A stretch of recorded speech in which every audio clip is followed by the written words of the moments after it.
Hare Krishna, Krishna Krishna,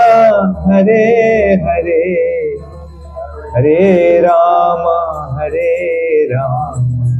Rama Rama, Hare Hare. Javancha kalpatarubhyasya kripa sindhubhyaeva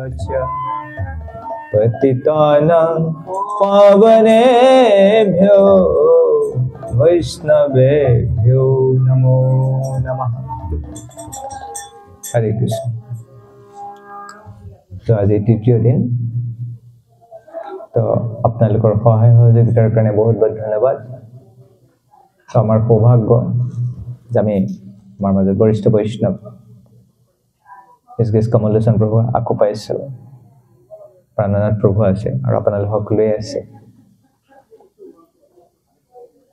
তো ভাগৱতম আছে, ভক্ত আছে, ভগৱান আছে। তো হৰি সিঙাত নিচিনা ঠাইত যদি ভক্তি নহয় তেতিয়াহ'লে বাকী স্থানবিলাকত কেনেকৈ হ'ব? হৰিৰ স্থানতে যদি ভাগৱতৰ গুণগান নহয়, বাকীবিলাক স্থানত ইয়াৰ প্ৰচাৰটো কেনেকৈ হ'ব?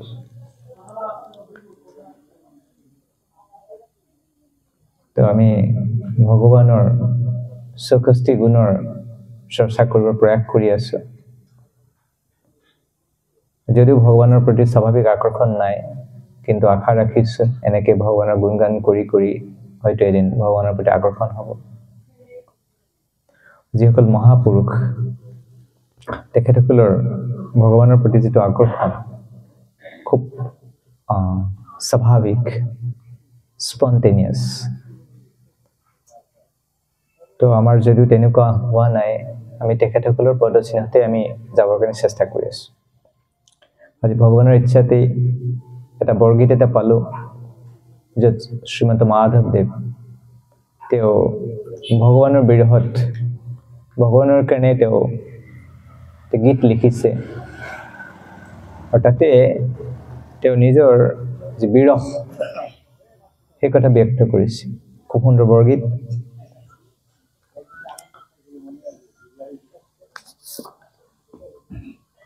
তো কেনেকৈ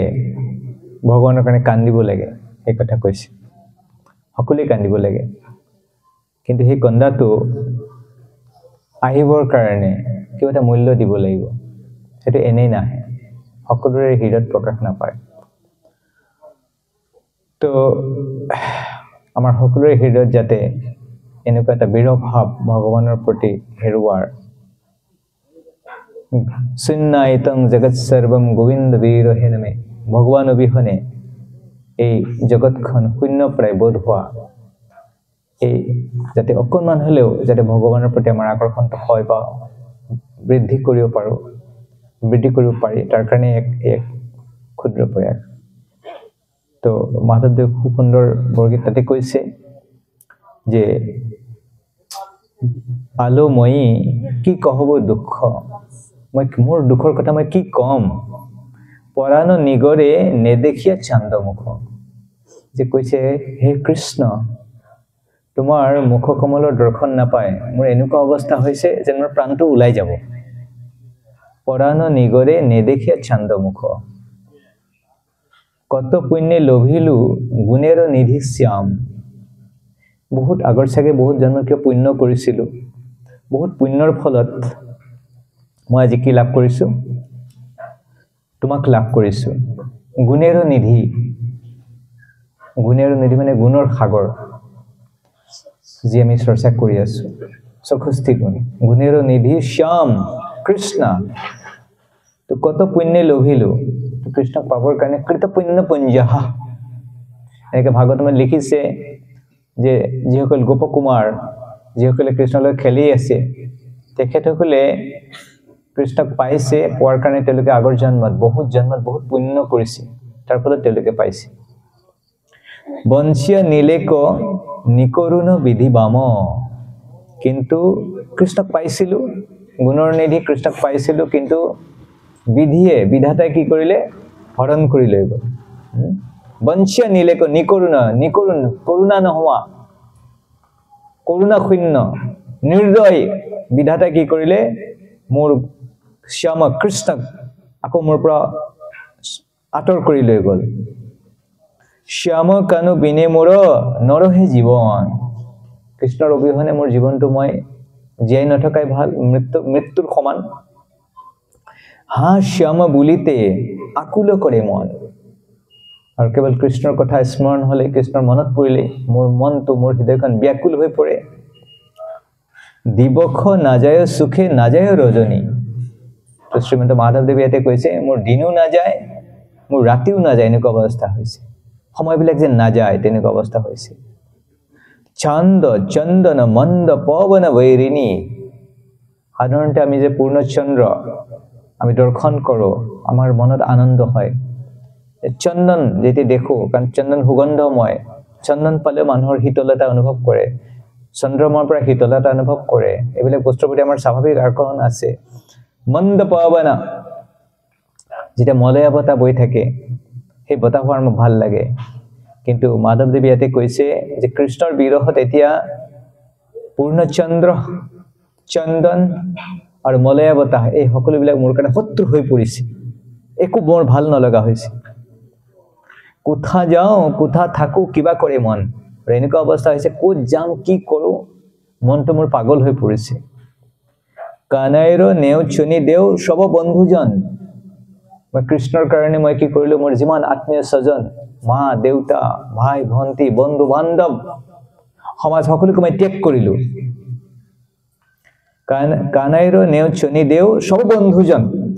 কৃষ্ণৰ কাৰণে মই সকলোকে মই ত্যাগ কৰিলোঁ আৰে শ্যাম বন্ধু বিনে জীবনেৰ কি কিবা কাজ কৃষ্ণ হৈছে আমাৰ পৰম বান্ধৱ হৰি বিনে সুহৃদ বান্ধৱ কেহ নাই কৃষ্ণই যদি মোৰ বন্ধু হয় তো মোক বেলেগ আৰু এই জগতৰ বেলেগ বন্ধু কেলে লাগে বেলেগ আত্মীয় কেলে কিয় লাগে মোক শ্যাম বন্ধু বিনে জীবনের কিবা কাজ বিৰহ অনলে জলে হৃদয়ৰ মাজ কিন্তু কৃষ্ণক বিধিয়ে মোৰ পৰা আঁতৰাই লৈ গ'ল কৃষ্ণৰ বিৰহত মই হৃদয়ত কি অনুভৱ কৰিছোঁ মই হৃদয়ত জ্বলন অনুভৱ কৰিছোঁ মোৰ হৃদয়ত এনেকুৱা লাগিছে মোৰ জুই জ্বলি আছে নজানো দাৰুণ বিধি কি কৰে বিপত্তি নাজানো বিধিয়ে কিহৰ কাৰণে মোৰ জীৱনলৈ এই বিপত্তি লৈ আহিলে কি বিপত্তি কৃষ্ণৰ পৰা আঁতৰ হোৱা কৃষ্ণক হেৰুৱাৰ বেদনা কহয় মাধৱ ৰাংগা পদে মোৰ গতি তো মাধৱদেৱে কৈছে মোৰ জীৱনৰ আৰু বেলেগ আৰু গতি নাই প্ৰভু তোমাৰ ৰঙা চৰণ কমল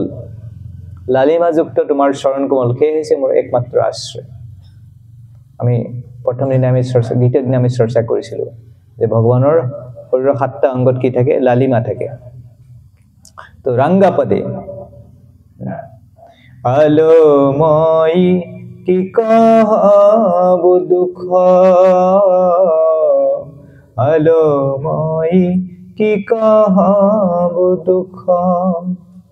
পরাণ নিগরে নে দেখিয়া চান্দ মুখ কত পুণ্যে লোভিলু গুণের নিধি শ্যাম বঞ্চিয়া নীলে কনি করুণ বিধিবাম শ্যাম কানু বিনে মোরা নরহে জীবন শ্যাম বুলিতে আকুল করে মন দিবখ না যায় সুখে না যায় রয়নি চন্দ চন্দন মন্দ পবন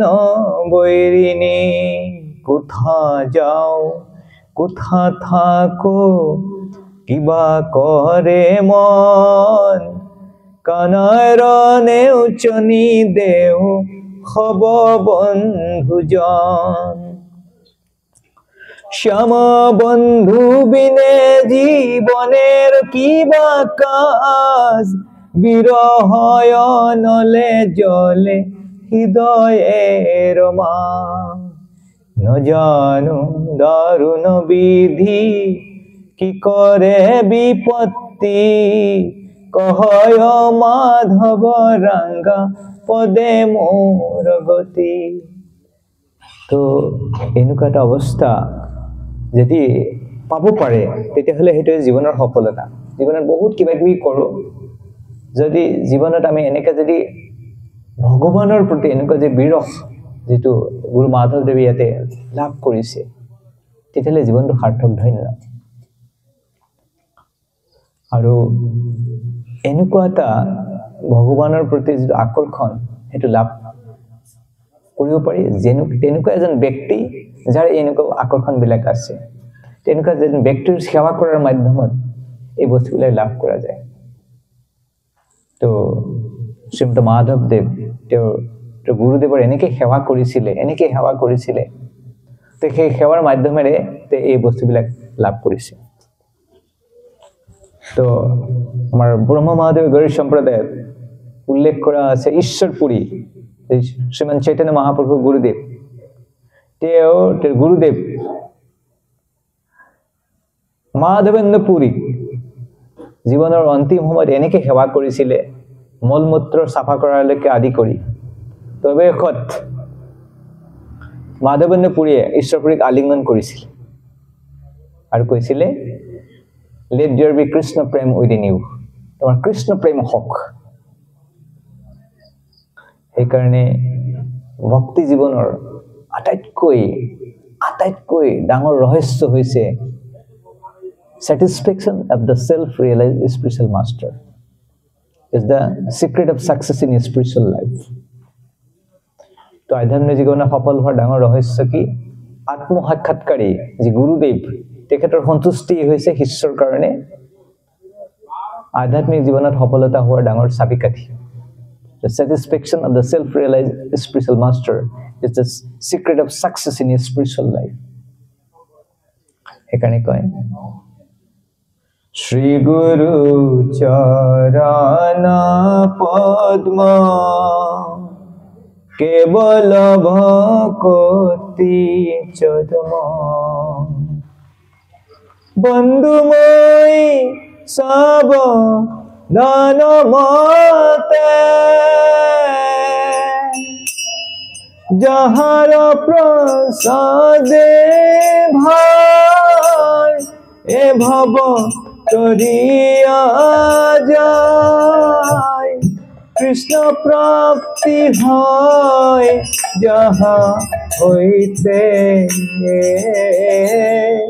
কৃষ্ণ প্রাপ্তি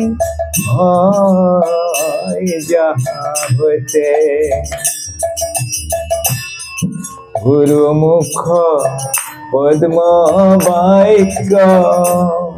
চিত্তে করিয়া আর না করিহ মনে আশা শ্রী গুরু চরণে রতি এই সে উত্তম গতি যে প্রসাদে পুরে সর্বয়াশা যে প্রসাদে পুরে সর্বয়াশা চক্ষুদান দিল যে জন্মে জন্মে প্রভু সে দিব্য জ্ঞান হৃদয়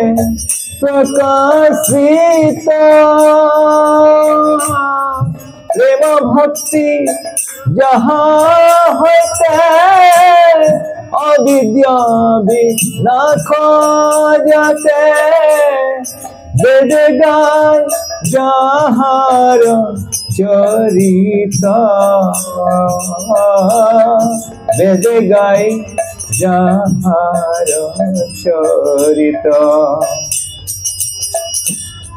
শ্রী গুরু করুণা সিন্ধু অধমজ নার বন্ধু লোকনাথ লোকের জীবন শ্রী গুরু চরণে রতি এই সে উত্তম গতি গুরু চরণে রতি এই সে উত্তম গতি বেদ গায় যাহার চরিত বেদ গায় যাহার চরিত শ্রী গুরু চরণ পদ্ম কেবল ভগবতী চদ্মা শ্রী গুরু চরণ পদ্ম কেবল ভগবতী চদ্মা শ্রী গুরু চরণ পদ্ম কেবল ভগবতী চদ্মা। তো সেইকাৰণে যিসকলে জানে তেখেতসকলে কেতিয়াও স্বতন্ত্ৰভাৱে ভক্তিৰ অনুশীলন নকৰে, তেখেতসকলে গুৰু গ্ৰহণ কৰি ভক্তিৰ অনুশীলন কৰে। প্ৰামাণিক গুৰু এবং পৰম্পৰা প্ৰাপ্ত জ্ঞান বস্তুটো আপোনা আপুনি নাহে, এইটো পৰম্পৰাৰ ধাৰত আহে। नमय भक्त छते जनः मद भक्तानां च ये भक्त समय भक्त तमो मतः ये में भक्त जना पर्थ नमय भक्त छते जनः। কৃষ্ণই কৈছে যিসকলে কয় প্ৰভু মই আপোনাৰ ভক্ত, তো কৃষ্ণই কৈছে সেইসকল মোৰ ভক্ত নহয়। তো প্ৰভু কোন আপোনাৰ ভক্ত? মদ ভক্তানাং চ ये ভক্ত समय ভক্ত তমো मतः। যিসকলে কয় যে মই প্ৰভু আপোনাৰ ভক্তৰ ভক্ত, সেইজনক কৃষ্ণই নিজৰ ভক্ত বুলি গ্ৰহণ কৰে। এইটো আদি পুৰাণত কৃষ্ণই অৰ্জুনক কৈছে। তো সেইকাৰণে আমিও ভাবিছোঁ এইবিলাক যদি অকণমান আলোচনা কৰোঁ, আপোনালোকে এইটো ব্যৱস্থা কৰিছে, শিৱপ্ৰভু নিৰ্মল মালাকাৰ প্ৰভু আৰু আপোনালোক সকলোৱে মিলি কেনে। তো আশা কৰোঁ এইটোৰে হৰিচিঙাবাসী ৰাইজৰে সকলোৱে অলপ হ'লেও কিবা এটা মংগল কৰিব, কল্যাণ কৰিব। তো এতিয়ালৈকে আমি ভগৱানৰ কেইটামান গুণৰ চৰ্চা কৰিলোঁ, যিটো ভগৱানৰ আমি প্ৰয়াস কৰিম যে 7 দিনৰ ভিতৰত 64 গুণ অলপ হ'লেও যদি আমি চৰ্চা কৰিব পাৰোঁ। ইতিমধ্যে আমি চৰ্চা কৰিলোঁ ভগৱান কৃষ্ণ অয়ম নেতা। কৃষ্ণ যেন হৈছে নায়ক শিৰোমণি, অয়ম নেতা সুৰম্য অংগ, যাৰ শৰীৰৰ অংগবিলাক খুব ধুনীয়া, সৰ্বসৎ লক্ষণান্বিত আৰু শৰীৰত সকলো শুভ লক্ষণযুক্ত, ৰুচিৰা চালে চাই চাকোতে লাগে, তেজসযুক্ত আৰু শৰীৰ প্ৰকাশমান, বলিয়ান আৰু কৃষ্ণ হৈছে বহুত শক্তিশালী। এনেকৈ আমি এই গুণবিলাকৰ চৰ্চা কৰিলোঁ। বৈশান্বিত আৰু কৃষ্ণ সদায় যৌৱন যুৱক হৈ থাকে, তৰুণ হৈ থাকে। আৰু ইয়াৰ পিছৰ যি ভগৱানৰ যি 7 নম্বৰ কোৱালিটি, সেইটো হৈছে বিবিধাদ্ভুত ভাষাবিদ। বিবিধ অদ্ভুত ভাষাবিদ মানে হৈছে ৱাণ্ডাৰফুল লেংগুৱেজ। এজন ব্যক্তি যি বহুত ভাষা ক'ব পাৰে, সেই ব্যক্তি, তেনেকুৱা ব্যক্তি সমাজত খুব আকৰ্ষণীয় হৈ পৰে, যে ইমান ভাষা ক'ব জানে। এবাৰ এজন এথলেট, যি খেলুৱৈ এজন, তেওঁ ষ্টেডিয়ামত তেওঁ গম পালে যে এইজন এথলেটে 11টা ভাষা জানে ক'ব, 11 লেংগুৱেজ। মানুহে হাত চাপৰি বজাই আছে বন্ধই পোৱা নাই। এই জগতৰ এজন মানুহ যে ইমান ভাষা জানে। আমাৰ অসমতে এজন ব্যক্তি আছিলে, তেওঁ বহুত ভাষা জানে, সূৰ্য কুমাৰ ভূঞা নে কোনোবা আছিল। তো সেই ব্যক্তিবিলাক খুব সমাজত বহুত আকৰ্ষণীয় হৈ পৰে। কৃষ্ণ, তেওঁ ভগৱানে কিমান ভাষা জানে? ভগৱানে চব ভাষা জানে, সংস্কৃত জানে, ব্ৰজাৱলী ভাষা জানে, মানুহৰ সকলোবিলাক ভাষা জানে। তো বৃন্দাবনত তাৰ বৃন্দাবনৰ গোপী এজনী গোপীয়ে আন এজনী গোপীক কৈ আছে যে কৃষ্ণ কেনেকৈ ইমান ভাষাবিলাক জানে? আমাৰ ইয়াতে যে দেৱতাবিলাক আহে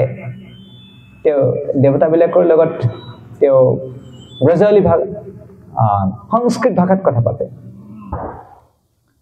সংস্কৃত ভাষা অৱশ্যে জানিব লাগিব কাৰণ Sanskrit is the mother of all language আমি জনা উচিত সকলোৱে সংস্কৃত ভাষা অলপ হ'লেও জানিব লাগে আৰু ব্ৰজাৱলী ভাষা ব্ৰজত কথা পাতে আৰু চৰাই চিৰিকটিবিলাকৰ লগত কথা পাতে তো সকলোৱে আচৰিত হয় কৃষ্ণৰ কথা ভাবি কেনে তো এইটো কৃষ্ণৰ কাৰণে বহুত স্বাভাৱিক এই জগতৰ মানুহে বেলেগ বেলেগ ভাষা ক'ব পাৰে আনকি যিবিলাক অন্ধ মানুহ যিবিলাক চকুৰে দেখা তেওঁলোকৰ কাৰণে লিপি আছে ৰিচেণ্টলি এখন গীতা এখন উলিয়াইছে এই গীতাখন অন্ধ মানুহবিলাকে পঢ়িব পাৰিব আগতে অন্ধ শুনিব পাৰিছিলে প্ৰভু শুনিছে এখন গীতাৰ এখন প্ৰকাশ ওলাইছে গীতা অন্ধ মানুহে পঢ়িব পাৰিব জানে অন্ধ মানুহৰ এটা লিপি আছে মানে কি লিপি কয় মই পাহৰিছো তো এনেকৈ হাতেৰে চুই কেনে তেওঁলোকে গম পায় তো যদি অন্ধ মানুহবিলাকে ক'ব পাৰে পঢ়িব পাৰে বুজিব পাৰে তো কৃষ্ণে কেলে নোৱাৰে তো এইটো কোনো আচৰিত কথা আমাৰ যিবিলাক ৰূপ গোস্বামী সনাতন গোস্বামী তেখেতসকলে বহুত ভাষা জানিছিলে আৰু যাই হওক এইটো ভগৱানৰ এটা গুণ বিবিধ অদ্ভুত ভাষাবিদ আৰু তাৰপিছৰ কোৱালিটি হৈছে 8 নম্বৰ কোৱালিটি হৈছে ভগৱান হৈছে সত্য বাক্য মানে ট্ৰুথফুল যিজনে সদায় সঁচা কথা কয় বা যিজনে যিটো কথা কয় সেইটো সঁচা হ'ব মিছা নহয় যি কৈ যাব সেইটো সঁচা হৈ যাব তো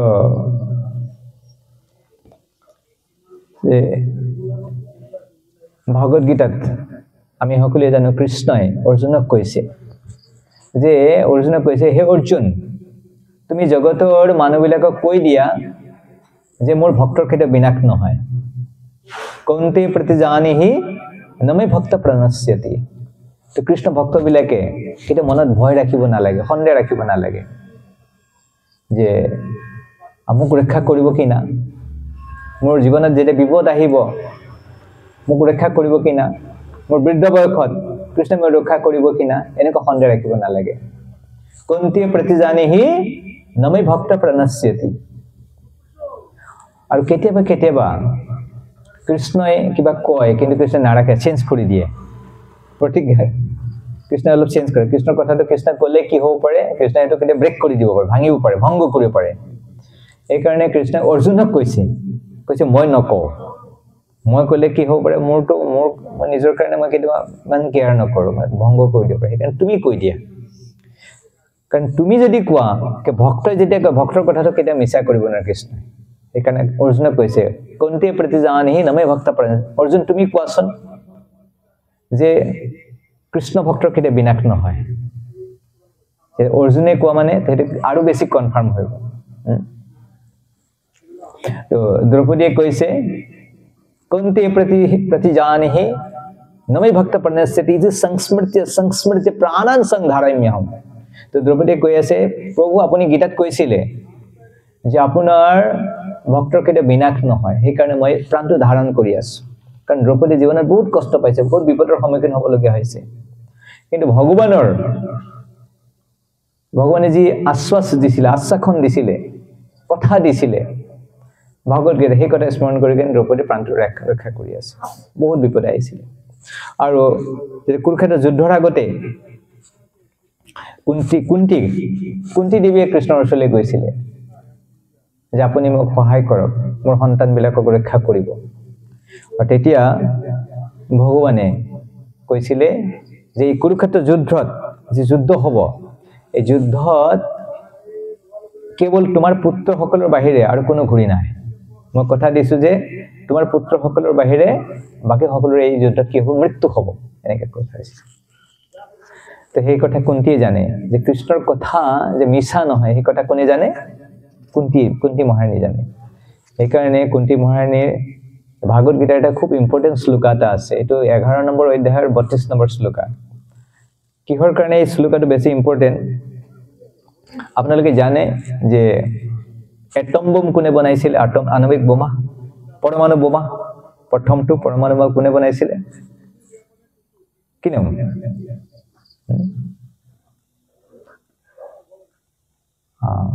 হেজেনবাৰ্গ না তো তেখেতে যেতিয়া আণৱিক পৰমাণু বোমাটো বনাইছে সেইটো বিস্ফোৰণ কৰাৰ আগতে তেওঁ গীতাখন পঢ়িছে আৰু গীতাখন পঢ়িবৰ কাৰণে বহুত বছৰ সংস্কৃত ভাষা শিকিছে সংস্কৃত ভাষা শিকাৰ পিছত তেওঁ গীতাখন অধ্যয়ন কৰিছে আৰু গীতাখন অধ্যয়ন কৰি যেতিয়া গীতাৰ এই শ্লোকটো পালে 11 নম্বৰ অধ্যায়ৰ 32 নম্বৰ শ্লোক তেতিয়া কৈছে এই শ্লোকটো বিচাৰি আছিল যে বোমাটো ফুটাৰ আগতে গীতাখন পাঠ কৰিব বিচাৰিছে আৰু ৰিসেন্টলি তেওঁ সেই ব্যক্তিজনৰ ঘটনাৰ পৰা চিনেমা এখন ওলাইছে ইংৰাজীত চিনেমা ওলাইছে হা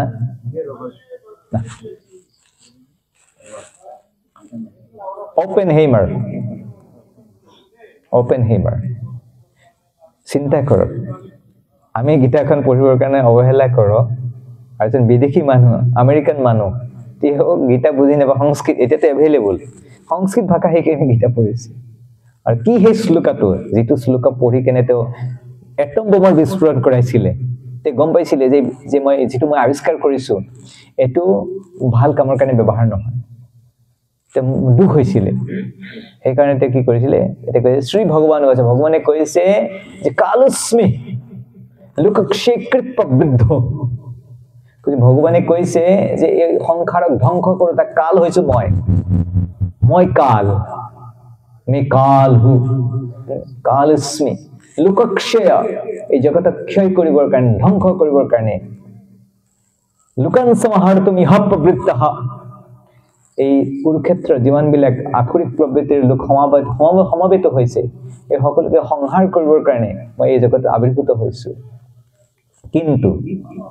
ৰীতিঅপি ত্বং ভবিষ্যন্তি সৰ্বে কেৱল পঞ্চ পাণ্ডৱৰ বাহিৰে বাকি সকলোকে মই বিনাশ কৰিম এই অৱস্থিত প্ৰত্যনিকেশ যুদ্ধ বাকি যুদ্ধবিলাকৰ কি হ'ব সকলোৰে মৃত্যু হ'ব এই শ্লোকটো পঢ়িছে সেইকাৰণে কুন্তি মহাৰাণীৰ জীৱনৰ অভিজ্ঞতা আছে যে কৃষ্ণই যেতিয়া কৈছে এটো মিছা নহয় সত্য বাক্য ট্ৰুথফুল তো সেইকাৰণে কুন্তি মহাৰাণী কৈছে যে ৰবিৰ ভৱতি শীতলঃ কুসুম বন্ধুৰপি উষ্ণতস কৈছে কুন্তি মহাৰাণী কৈছে এনেকুৱা এটা সময় আহিব পাৰে যে সূৰ্যৰ ৰশ্মি শীতল হৈ যাব পাৰে আৰু চন্দ্ৰৰ যি ৰশ্মিৰ শীতলতা হেতু নোহোৱা হৈ যাব পাৰে কিন্তু আপোনাৰ কথা মিছা নহয় যদি কেতিয়া সূৰ্যৰ ৰশ্মি কেতিয়া শীতল হৈ নাযায় সূৰ্যৰ ৰশ্মি সদায় গৰমই থাকে আৰু চন্দ্ৰৰ ৰশ্মি কি সদায় শীতলই থাকে কিন্তু যদি এনেকুৱা এটা দিন আহে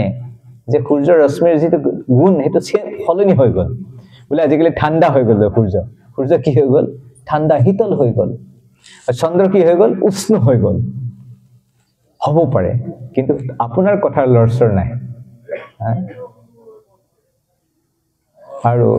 কৃষ্ণৰ এই সত্য বাক্য ট্ৰুথফুল তাৰ বিষয়ে আৰু এটা উদাহৰণ ছিল ৰূপ গোস্বামী ভক্তি গোস্বামী সিন্ধুতে উল্লেখ কৰিছে যেতিয়া ৰাজস্বীয় যজ্ঞ হৈছে ৰাজস্বীয় যজ্ঞ হোৱাৰ আগতে সকলো বিপক্ষৰ যিমান বিলাক ৰাজা আছে সেই সকলবিলাকে পৰাস্ত কৰিব লাগে তো যুধিষ্ঠিৰ মহাৰাজৰ মনত চিন্তা আছিল এজন ৰজাৰ বিষয়ে যিজনক পৰাস্ত কৰাটো খুব কঠিন খুব চিন্তাগ্ৰস্ত হৈ আছিল কোন সেই ৰজাজন জৰাসন্ধ তে কৃষ্ণক ক'লে মোৰ চিন্তা কোনে তে পৰাস্ত কৰিব শক্তিশালী বহুত শক্তিশালী জৰাসন্ধ তে কৃষ্ণই কৈছে ঠিক আছে মই কথা পাতি চাওঁ মই উদ্ধৱৰ লগত কথা পাতি চাওঁ কাউন্সেলিং কৰো ভগৱানে আকৌ কাউন্সেলিং কৰে উদ্ধৱক কৈছে কি কৰিলে ভাল হ'ব উদ্ধৱে কৈছে মোৰ বোধেৰে আপোনালোকে পোনপটীয়াভাৱে ভীমক লৈ গনে গলে ভাল মল্লযুদ্ধ কৰিলে ভাল ডাইৰেক্ট যুদ্ধ কৰিব নালাগে কৃষ্ণ কৈছে ঠিক আছে তো কৃষ্ণ অৰ্জুন আৰু ভীমে কি কৰিছে ড্ৰেছটো চেঞ্জ কৰিছে ব্ৰাহ্মণৰ ড্ৰেছ পিন্ধি কেনে গৈছে ব্ৰাহ্মণ হৈ কেনে গৈছে আৰু মূল গেটেৰে সোমোৱা নাই ৱাল বগাই কেনে গৈছে জৰাসন্ধে ভাবিছে এইটো কেনেকুৱা ব্ৰাহ্মণ এইকেইটা ৱাল বগাই কেনে আহিছে ক্ষেত্ৰীয় আৰু তো ব্ৰাহ্মণৰ নিচিনা আপুনি ড্ৰেছ কৰিলে কি ব্ৰাহ্মণ হৈ যাব তো আৰু জৰাসন্ধ অসুৰ হলেও জৰাসন্ধৰ মাজত এটা ভাল গুণ আছিল কি তেওঁ বৰ্ণাশ্ৰম ধৰ্ম পালন কৰিছিল ব্ৰাহ্মণক খুব আদৰ কৰিছিলে ব্ৰাহ্মণক দান ব্ৰাহ্মণে যদি কয় তোমাৰ গল মাথাটো লাগে মাথাটো দি দিব তেনেকুৱা কিন্তু সমস্যা আছিল কি কৃষ্ণক নামানে ভগৱানক নামানে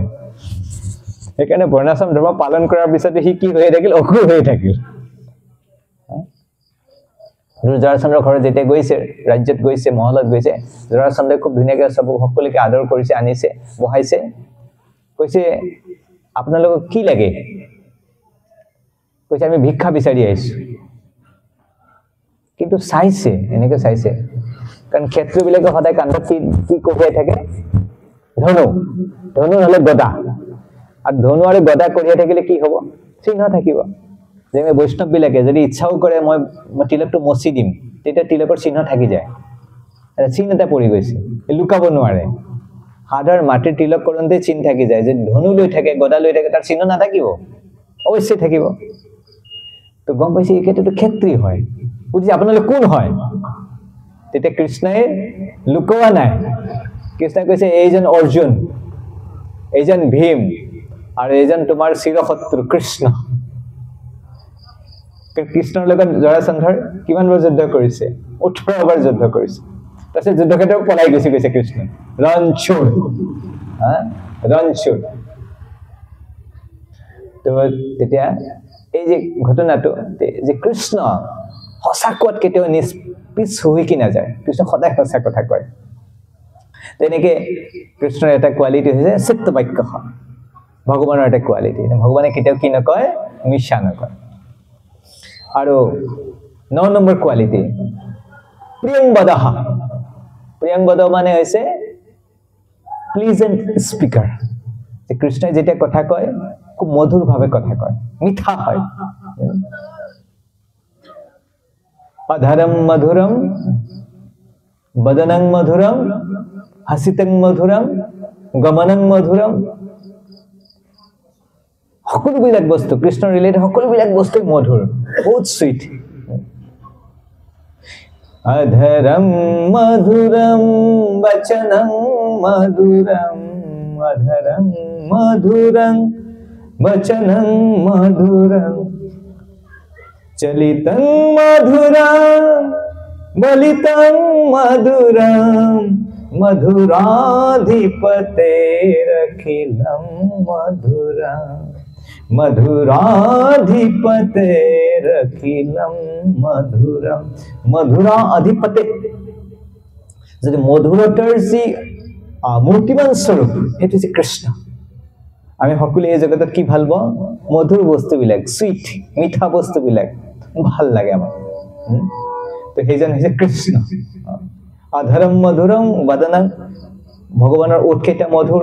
মুখকমল মধুৰ নয়নং মধুৰম চকুকেইটা মধুৰ হাসিতং মধুৰম ভগৱানৰ হাঁহি মিচিকি হাঁহি মধুৰ হৃদয়ং মধুৰম হৃদয়টো মধুৰ গমনং মধুৰম ভগৱান যে খোজ কাঢ়ে সেইটো মধুৰ কৈছে মধুৰাধিপতেৰখিলং মধুৰম তো সেইকাৰণে তেওঁৰ বিষয়ে সকলোবিলাক বস্তু মধুৰ বচনং মধুৰম চৰিতম মধুৰম বসনম মধুৰম বলিতম মধুৰম চলিতম মধুৰম ভ্ৰমিতম মধুৰম মধুৰাধিপতেৰখিলং মধুৰম তো this is Krishna this is god এইবিলাক হৈছে ভগৱানৰ পৰিভাষা ভগৱান হলে কি হ'ব লাগিব সব বস্তু মধুৰ হ'ব লাগিব অকল বাণী নহয় এটি কৈছে প্ৰিয়ংবদ প্লিজেণ্ট স্পিকাৰ তো সাধাৰণতে আমি মিঠা কথা কওঁ যাক আমি ভাল পাওঁ তাৰ লগত মিঠা কথা কওঁ আমি আমাৰ শত্ৰুৰ লগত মিঠা কথা কওঁ যি আমাৰ শত্ৰু যি আমাৰ ঘৰত জুই লগাই দিয়ে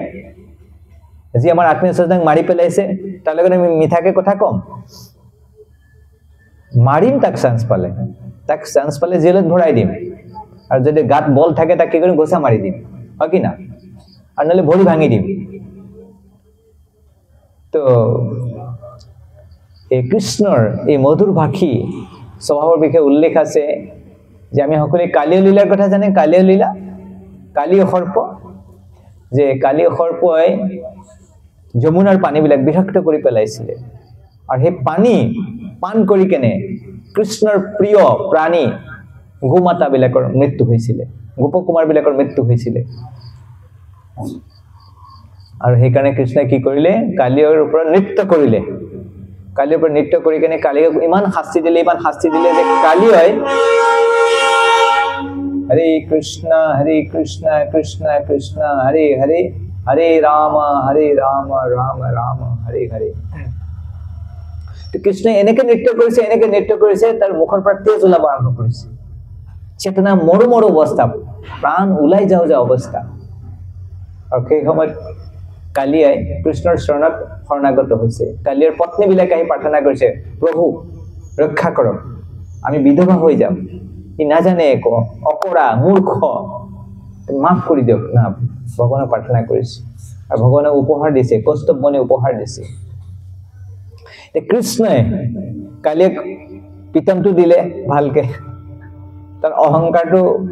অহংকাৰৰ যে বেলুন আছিলে সেইটো পাংচাৰ কৰি দিলে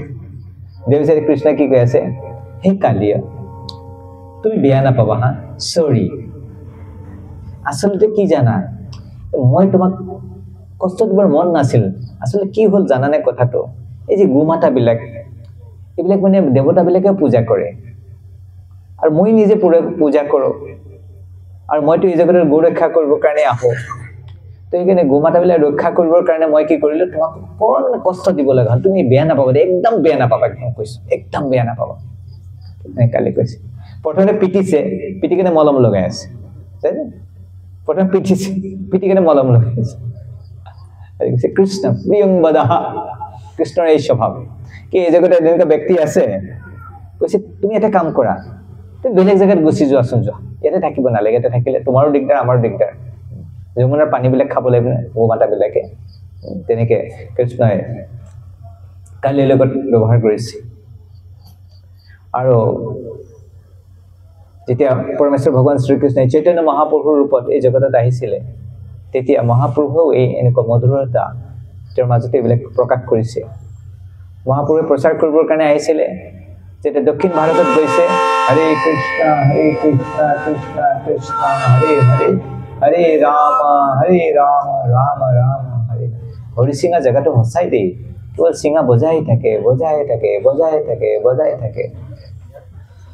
আরে বাবা হরির গুণগান করিব দে অকমান সিঙা তো পিছতে বজাবি ইমান সিঙা বজাই থাকে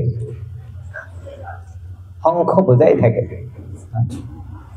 শঙ্খ তো মহাপ্ৰভুৱে এই জগতৰ জীৱ সকলোকে উদ্ধাৰ কৰিলে কিন্তু এক শ্ৰেণীৰ ব্যক্তি তেখেতসকলে এতিয়াও কৃষ্ণ ভক্তৰ অনুশীলন কৰিব বিচৰা নাই সেইসকলে যে মায়াবাদী সন্ন্যাসী বিলাকে তেওঁলোকে চৈতন্য মহাপ্ৰভুক নিন্দা কৰে যে তুমি সন্ন্যাসী মানুহ হৈ কেনে কি বেদান্ত শাস্ত্ৰ অধ্যয়ন কৰি আছে সন্ন্যাসী হৈ কেনে তুমি বেদান্ত শাস্ত্ৰ অধ্যয়ন কৰিব লাগে আৰু তুমি কি কৰি আছা ৰাস্তাতে হৰে কৃষ্ণ এইবিলাক কি সন্ন্যাসীয়ে কৰা কাম নেকি এই নিন্দা কৰি আছে আৰু মহাপ্ৰভুৱে এই সন্ন্যাসী বিলাকলৈ এনেকে কথা কৈছে মিঠা ভাষাৰে কথা কৈছে যে মহাপ্ৰভু মধুৰ বচন শুনি কিনে ভক্ত হৈ গৈছে সব কি হৈ গল প্ৰভুৰ মিষ্ট বাক্য শুনি সন্ন্যাসীৰ গণ চিত্ত ফিৰি গেল কহে মধুৰ বচন প্ৰভুৰ মিষ্ট বাক্য শুনি সন্ন্যাসীৰ গণ চিত্ত ফিৰি গেলে কহে মধুৰ বচন আর পৃথিবীর তিনটা রত্ন আছে কেইটা রত্ন আছে তিনটা রত্ন তার ভিতরে এটা হইছে সুভাষিতম মধুর বচন এখানে এইবিলাক হইছে আমার অলংকার এইবিলাক হইছে সম্পত্তি তো এনে কৃষ্ণৰ এই 9 নম্বৰ কোৱালিটিটো হইছে কৃষ্ণ কি কৰে মধুৰ ভাষী মই সপ্তম দিনাখন আপোনালোক সুধিম ইয়াতে কমসে কম 64 জন ব্যক্তি আছে প্ৰতিজন ব্যক্তি এটা গুণ ক'ব লাগিব ঠিক আছে আপোনালোক 7 দিন সময় আছে মই প্ৰশ্ন সুধিম আৰু 64 জন ব্যক্তিয়ে প্ৰতিকে ভগৱানৰ এটা গুণ ক'ব লাগিব ঠিক আছে হ্যাঁ ওকে হৰে কৃষ্ণ তো মনত ৰাখি যাব আৰু ভগৱানৰ যেটো 10 নম্বৰ কোৱালিটি এটো হৈছে বাবদুকহ মানে ফ্লুয়েন্ট যিজন ব্যক্তি খুব বিদ্বান যিনি খুব ভালকে কথা ক'ব জানে কিন্তু জনাৰ পিছতো তেওঁৰ মাজত কি আছে নম্ৰতা আছে politeness কৃষ্ণ কথা কত খুব পাকৈত কিন্তু কেৱল কথা ক'ব জানিলে বাবধুক বুলি কোৱা নহয় বাকপটু বুলি কোৱা নহয় কথা ক'ব জানিলেও যদি তেওঁৰ মাজত নম্ৰতা নাথাকে তে বাকপটু বুলি কোৱা নহয় বাকপটু সেইজন ব্যক্তিকে কোৱা হয় যিজন ব্যক্তিৰ মাজত কি থাকে নম্ৰতা থাকে আৰু জেনেৰেলি মানুহৰ কি হয় যেতিয়া জ্ঞান হয় তেতিয়া মানুহ অহংকাৰী হৈ যায় নম্ৰতা নোহোৱা হয় বেছি পঢ়া শুনা কৰিলে হয় কি না লাহে লাহে এই বস্তুবিলাক বহুত বিপদজনক ধন সৌন্দৰ্য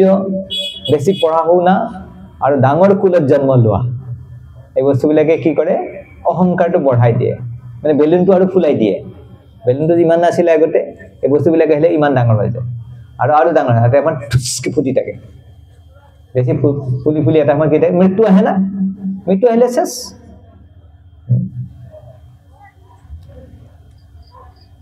এটা পুখুৰীত এটা ভেকুলি বহুত ভেকুলি আছিলে তাৰ এটা ভেকুলি কি হল এদিন কি হলে 50 পইচা এটা পাই গল কি পালে 50 পইচা কি যে 50 পইচাটো পালে কি ভাবিলে যে মই এটা বহুত ধনী হৈ গলো আৰু হাতী এটা আহে সদায় কি কৰে হি পানীবিলাক খায় আৰু পানীবিলাক নষ্ট কৰে আৰু ভেকুলিবিলাকক হাতী আহিলে ভেকুলিয়ে পলাব লাগে পুৰা উৎপাত কৰে ভেকুলিটো যেতিয়া 50 পইচা এটা পাইছে হি ভাবিছে আজি তাক হাতী আহিব দিয়ক গজৰাজক আহিব দিয়ক আজি মই কি কৰিম হাতীক মই কিনিম আজি মই 50 পইচা মোৰ লগত আছে আজি মই বহুত ধনী হৈ গলো আজি হাতী যেতিয়া আহিছে কি ৰাস্তা এৰি দিয়া নাই ৰখি আছে কৈছে তই বহুত উৎপাত কৰিলি মই চাই আছো আজি তই তোক মই চালাও মই আজি বহুত ধনী হৈ গলো আজি তোক মই কিনি লম হাতী যেতিয়া আহিছে ৰখি আছে হাতীটো গম পোৱা নাই এই যে ইমান ডাঙৰ আম্বানি কোনবা বহি আছে এলন মাস্ক বহি আছে গম পোৱা নাই হাতীৰ ভৰি তলত সোমালে হাতী ভৰি তলত মই থাকিল তো বেছি অহংকাৰ হলে কি হয় তেনেকুৱা অৱস্থা হয় এই কাৰণে কৃষ্ণ এটো যে বৃন্দাবনবাসী নন্দ মহাৰাজ তেওঁলোকে সদায় এটা তেওঁলোকৰ পৰম্পৰা এটা আছে তেওঁলোকে কি পূজা কৰে ইন্দ্ৰ পূজা কৰে কাৰণ খেতি কৰে গৰু ৰক্ষা কৰে আৰু খেতি বাতি কৰিবৰ কাৰণে কিহৰ দৰকাৰ বৰষুণৰ দৰকাৰ আৰু বৰষুণ কোনে দিয়ে ইন্দ্ৰই দিয়ে আৰু ইন্দ্ৰই কেতিয়া বৰষুণ দিব ইন্দ্ৰ যজ্ঞ কৰিব লাগিব একাৰণে ইন্দ্ৰ সন্তুষ্টিৰ কাৰণে নন্দ মহাৰাজে যজ্ঞৰ বিধান কৰিছে ইন্দ্ৰ যজ্ঞ কৃষ্ণই দেখা পাইছে ইমান ধুনীয়া আয়োজন কৰিছে কিহৰ কাৰণে আয়োজন কৰিছে দেউতা কৰিছে দেউতা বাবা এইবিলাক কিহৰ কাৰণে কিহৰ আয়োজন কৰিছে কৈছে এইবিলাক ইন্দ্ৰ যজ্ঞ কৰিব ওলাইছে কাৰণ ইন্দ্ৰৰ কাৰণে আমি বৰষুণ হয় খেতি বাতি কৰো আমাৰ ভৰণ পোষণ হয় আমাৰ জীৱ জন্তুবিলাকে খোৱা বস্তু পায় এই কৃষ্ণই কৈছে আৰে আমাৰ কাৰণে যিমান বিলাক লাগতিয়াল বস্তু হেবিলাক গোবৰ্ধনেহে আমাক প্ৰদান কৰে গোমাতা বিলাকৰ কাৰণে খোৱা আমাৰ কাৰণে খোৱা বস্তু পানী ঘাঁহ ফলমূল গছৰ মূল আৰু থাকিবৰ কাৰণে গুফাই সকলো বিলাক বস্তু গোবৰ্ধনে দিয়ে আমি গোবৰ্ধনেকে পূজা কৰিব লাগে এই নন্দ মহাৰাজে কৈছে আৰে বাবা কানহা মই তোমাৰ গোবৰ্ধনৰ কাৰণে বেলেগ সময় ধুনীয়াকে এটা যজ্ঞ কৰিম এটা ইন্দ্ৰ যজ্ঞটো হৈ যাব দিয়া কৃষ্ণ কৈছে নাই কি কয় বাবা এতেই হ'ব লাগিব দেৰি কৰিব নোৱাৰি বোলে শুভস্য শীঘ্ৰম শুভ কাম বেছি দেৰি কৰিব নালাগে নহয় আৰু তাৰপিছত কৃষ্ণ এনেকে মিঠাকে কথা কৈছে ইমান মিঠাকে কথা কৈছে লাষ্টত নন্দ মহাৰাজে ইন্দ্ৰ যজ্ঞ কেনসেল কৰি দিব লাগে ইন্দ্ৰ যজ্ঞ কেনসেল পৰম্পৰাগতভাৱে চলি অহা বস্তু সেইকাৰণে কৈছে যে কৃষ্ণ বাকপটু কৃষ্ণৰ মাজত কি আছে বাকপটুতা আছে আৰু এই যে কৃষ্ণৰ যে বাকপটুতা এই কথা আমি ভাগৱত গীতাতো পাওঁ ক'ত পাওঁ ভাগৱত গীতাত কেনেকৈ পাওঁ ভাগৱত গীতাত কৃষ্ণৰ বাকপটুতা কোনে ক'ব কৃষ্ণৰ যে বাকপটুতা বাবদু কাহা ভেৰি ফ্লুয়েন্ট এই বাকপটুতা কেনেকৈ পোৱা যায় যে যেটা ভাগৱত গীতাৰ আৰম্ভণি হৈছে কুৰুক্ষেত্ৰ আৰম্ভণি হৈছে শংখ বজাই দিলে আৰু শংখ বজাই দিয়াৰ পিছত কি হলে যুদ্ধ হ'ব লাগে এতিয়া অৰ্জুনে কি কৈছে মই যুদ্ধ নকৰো শেষ অৰ্জুনে কি কৈছে মই যুদ্ধ নকৰো অৰ্জুনে কৈছে যে হে কৃষ্ণ अहो वत महत्पापं कर्तुं व्यवसिता वयं यद्राज्य सुखेन लोभेन अंतुं सजनमुद्यता यदि माम अप्रतिकारम अशस्त्रम शस्त्रपाणयः भर्तरस्तरणे हन्तुस् तन्मे क्षेमतरम भवेत्। तो अर्जुने কৈছে মোৰ হাতত ধনু নথকা কাৰণে যে ধৃতৰাষ্ট্ৰৰ পুত্ৰবিলাকে আহি যদি মোক আক্ৰমণ কৰে মোৰ একো দুখ কৰিবলৈ কাৰণে কৰক মই তাতে যুদ্ধ নকৰো। তো কৈছে যে মোৰ শৰীৰটো মই জ্বলন হৈছে মোৰ শৰীৰৰ পৰা মোৰ ধনুষ বিপতস্য শৰীৰে মে ৰোমহৰ্ষস্য জায়তে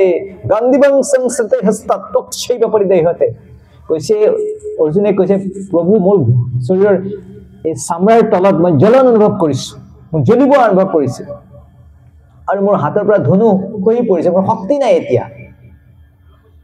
আৰু কৈছে এই মই যদি যুদ্ধ কৰো মই যদি আমাৰ এই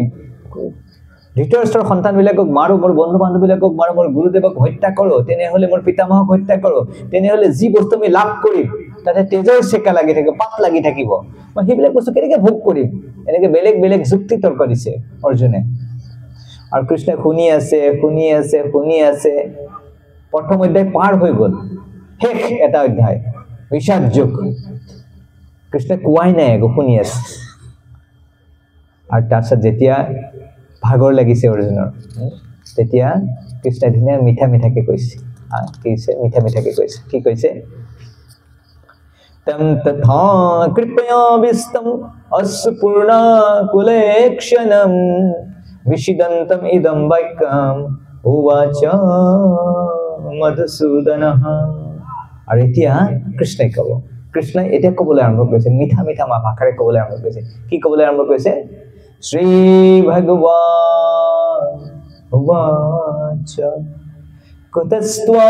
কস্মলম ইদম विषमे समुपस्थितम अनार्जुस्तमसर्गम अकीर्तिकर अर्जुन। तो भगवाने কৈছে কুতস্ত্বা কস্মলম ইদম এনেকুৱা এটা মুহূৰ্তত এই কলমছটো তোমাৰ কৰ পৰা আহিলে এই অনৰ্থটো কৰ পৰা আহিলে আৰু তুমি ক্ষত্ৰিয় হয় ক্ষত্ৰিয় এনেকৈ কথাবিলাক শোভা পায় নেকি হা তুমি তো ব্ৰাহ্মণ নহয় না তুমি বৈশ্য নহয় তুমি শূদ্ৰ নহয় ক্ষত্ৰিয় কি কৰি ভাল পায় যুদ্ধ কৰিব লাগে এটো সিহঁতৰ ধৰ্ম এই কুতস্ত্বা কস্মলম ইদম বিশ্বমে সমুপস্থিতম এনেকুৱা না বিপদৰ সময়ত এনেকুৱা এটা মুহূৰ্তত এইবিলাক অনাৰ্যুস্তম এইবিলাক আৰ্য মানুহক শোভা নাপায়। আৰ্য মানে যিসকলে বৰ্ণাশ্ৰমৰ ধৰ্ম পালন কৰে সেইবিলাক আৰ্য বুলি কোৱা হয়। আৰ্য সেই সকলো ব্যক্তিক আৰ্য বুলি কোৱা হয় যিসকলে জীৱনৰ লক্ষ্য সম্পৰ্কে জানে। মই আজি দুদিনমান আগতে প্ৰভুপাদৰ এটা প্ৰবচন শুনি আছিলো। প্ৰভুপাদে ইৰাণত প্ৰবচন কৰি আছে। ক'ত কৰি আছে? ইৰাণ নাম শুনিছে নে? ইৰাণ এখন মুছলমান দেশ। তো প্ৰভুপাদে কৈছে ইৰাণ মানে হৈছে আৰিয়ান শব্দৰ পৰা ইৰাণ আহিছে। কি আহিছে? আৰিয়ান শব্দৰ পৰা কি আহিছে? আমাৰ ভাষাত কয় আৰ্য বুলি কয় আৰ্য আৰু সংস্কৃতত ক'লে আৰ্য। এই আৰ্য শব্দৰ পৰা আৰিয়ান তাৰ শব্দৰ পৰা কি আছে? ইৰাণ। মানে এই বৈদিক সংস্কৃতি সকলোতে ব্যাপী আছিলে। ভাৰত মানে আগতে এই ম্যাপটো নাছিলে এইটো ভাৰত নাছিলে ভাৰত মানে গোটেই পৃথিৱীটো ভাৰত আছিল সেইকাৰণে এই সংস্কৃতি সেইকাৰণে নামবিলাকো তেনেকা আৰিয়ান ইৰাণ তেনেকে নামবিলাক। সেইকাৰণে আৰ্য মানে হৈছে যিসকলে জীৱনৰ লক্ষ্য সম্পৰ্কে জানে। আৰে কৈছে তোমাৰ জন্ম ক'ত হৈছে ৰে বাবা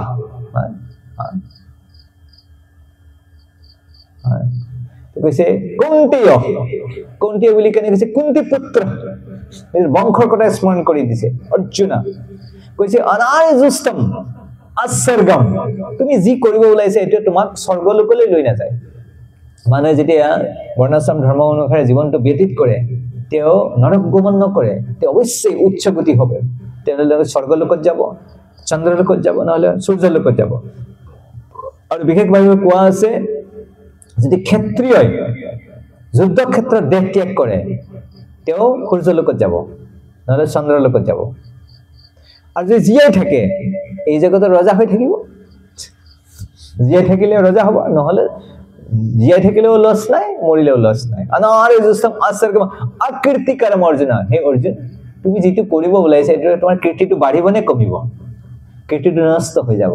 সেইকাৰণে এইটো ভাল কথা হোৱা নাই তো অৰ্জুনক ভগৱানে কৈছে যে তুমিতো পণ্ডিতৰ নিচিনা কথা কৈ আছা তুমি কথা কেনে কৈ আছা কথা কোনটা লাগিছে একদম বহুত ডাঙৰ পণ্ডিত কিন্তু তোমাৰ ব্যৱহাৰটো কেনেকুৱা মূৰ্খৰ দৰে কেনেকুৱা 11 নম্বৰ শ্লোকত কৈছে ভগৱানে কৈছে শ্ৰী ভগৱান বাচ্য असस्वान अन्वसु सस्तं प्रज्ञावादं शभाससे गतासु न गतासंस नानसु चन्ति पंडिताः नानसु सन्ति पंडिताः पंडित व्यक्तिये जितु बस्तु गुसि जाय বা কোনবা বস্তু থাকে নহলে হেৰাই গল অলপ দিবা বিনষ্টিবা লাভ কৰিলে নহলে নষ্ট হৈ গল তাৰ কাৰণে পণ্ডিত ব্যক্তি শোক নকৰে আৰে অৰ্জুন তুমি তো প্ৰজ্ঞাবাদাংশ ভাষাছে তুমি তো পণ্ডিত ব্যক্তিৰ দৰে কথা পাতি আছা পিছে এই যেটো বস্তু এই শৰীৰটো নষ্ট হৈ যাব হেতৰ কাৰণে তুমি হক কৰি আছে এটি মই বুজি পোৱা নাই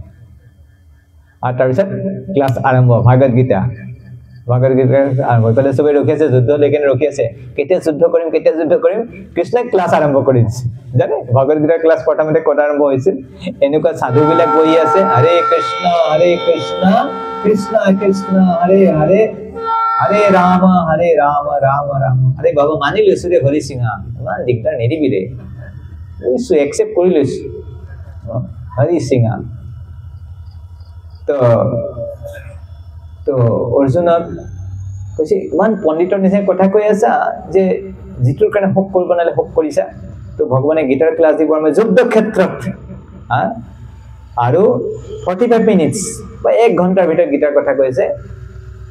আৰু গীতা যেতে হেগ হৈছে 18 নম্বৰ অধ্যায় পাইছে 72 নম্বৰ শ্লোকা পাইছে তেতিয়া অৰ্জুনে কি কৈছে অৰ্জুনে কৈছে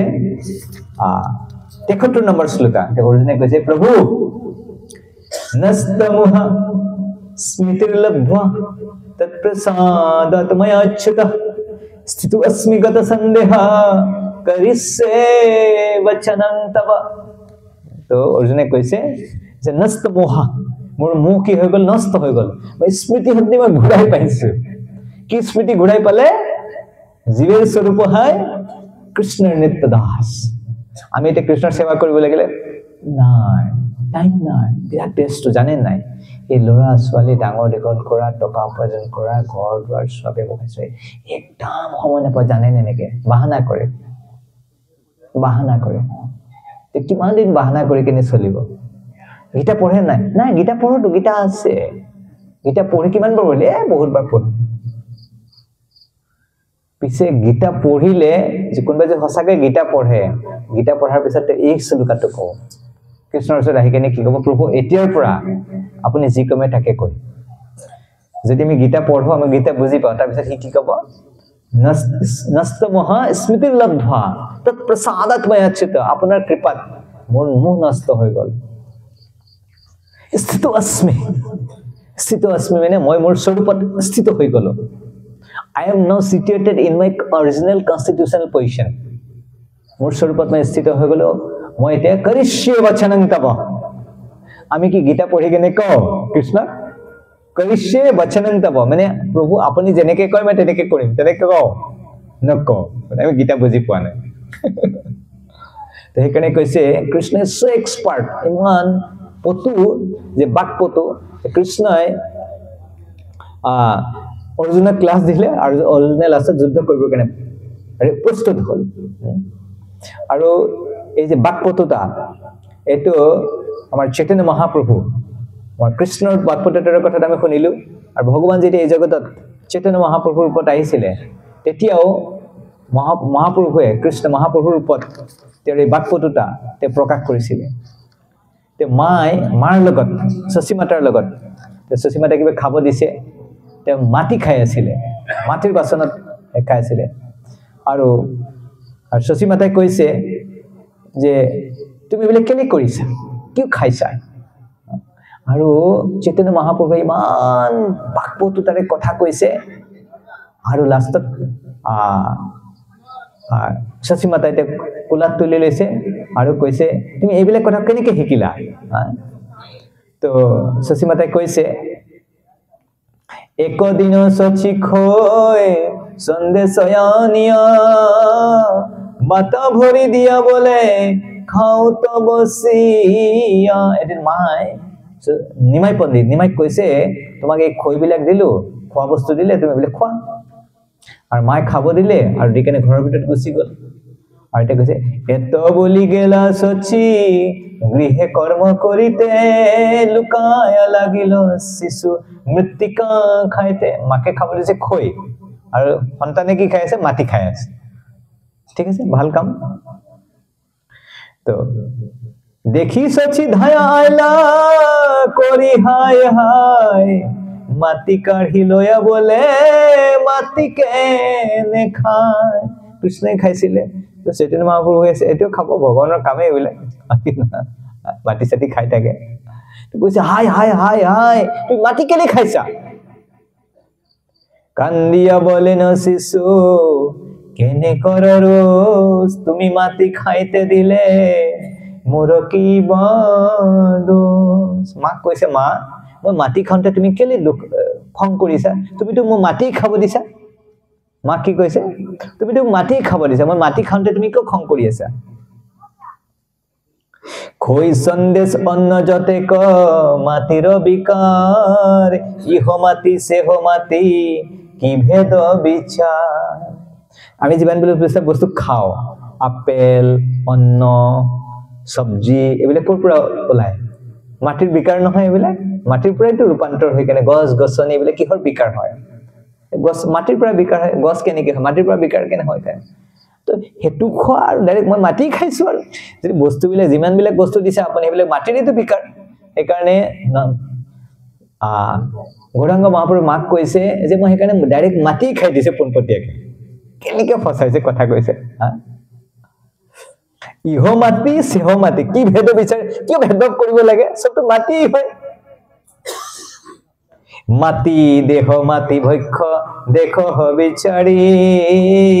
অবিচাৰ দেহ দোষ কি বলিতে পাৰি মাটি দেহ মাটি ভক্ষ আমাৰ দেহটোও মাটি খোৱা বস্তুবিলাকো মাটি আপুনি বিচাৰ নকৰাকে মোক দুখ দি আছে কৈছে মই দুখ কৰিছো এটো ভাল কথা কোৱা নাই না হয় কি না মানৱ দেহ মাটিৰ ভন্দ মৰিলে হইবে খন্দরে খন্দ ভাঙ্গিলে আহার জোড়া লাগবে না একবার হরির বল মনোর রসনা মানব দেহে গৈরব কৈরহ না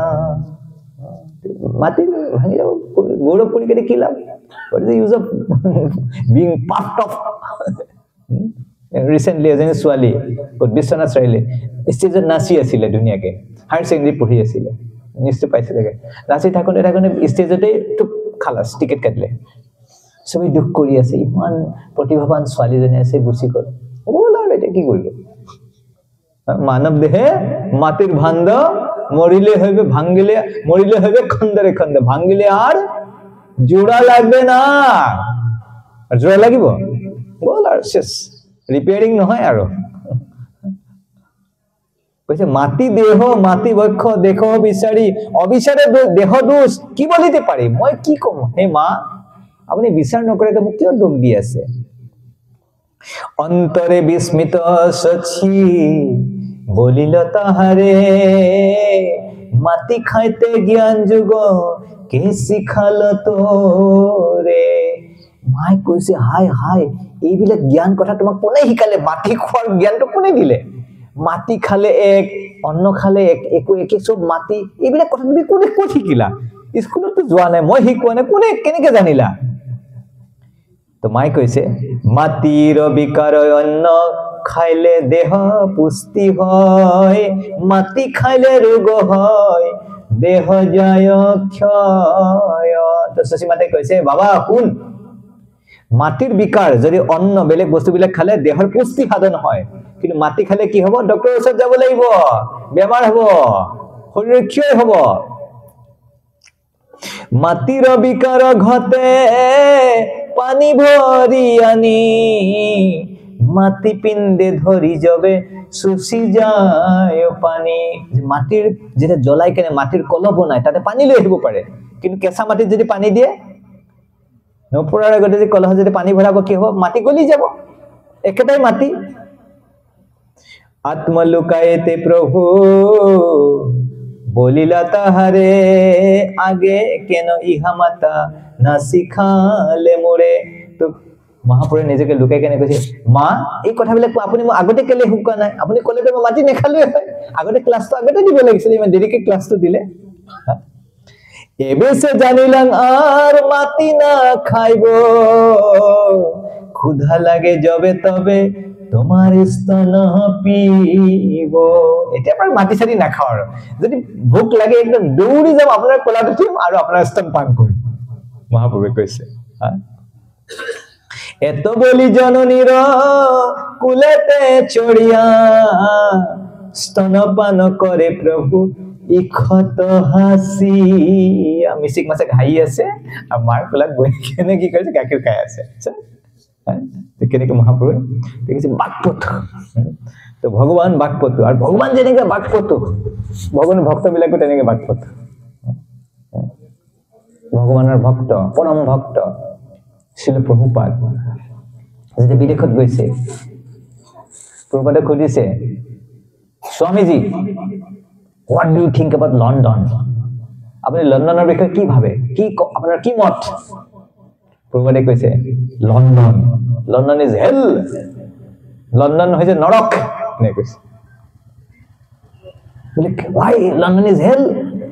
লণ্ডন কেলেকে নৰক বলে এটো সূৰ্য নোলাহে ছয়মা এন্ধাৰে হৈ থাকে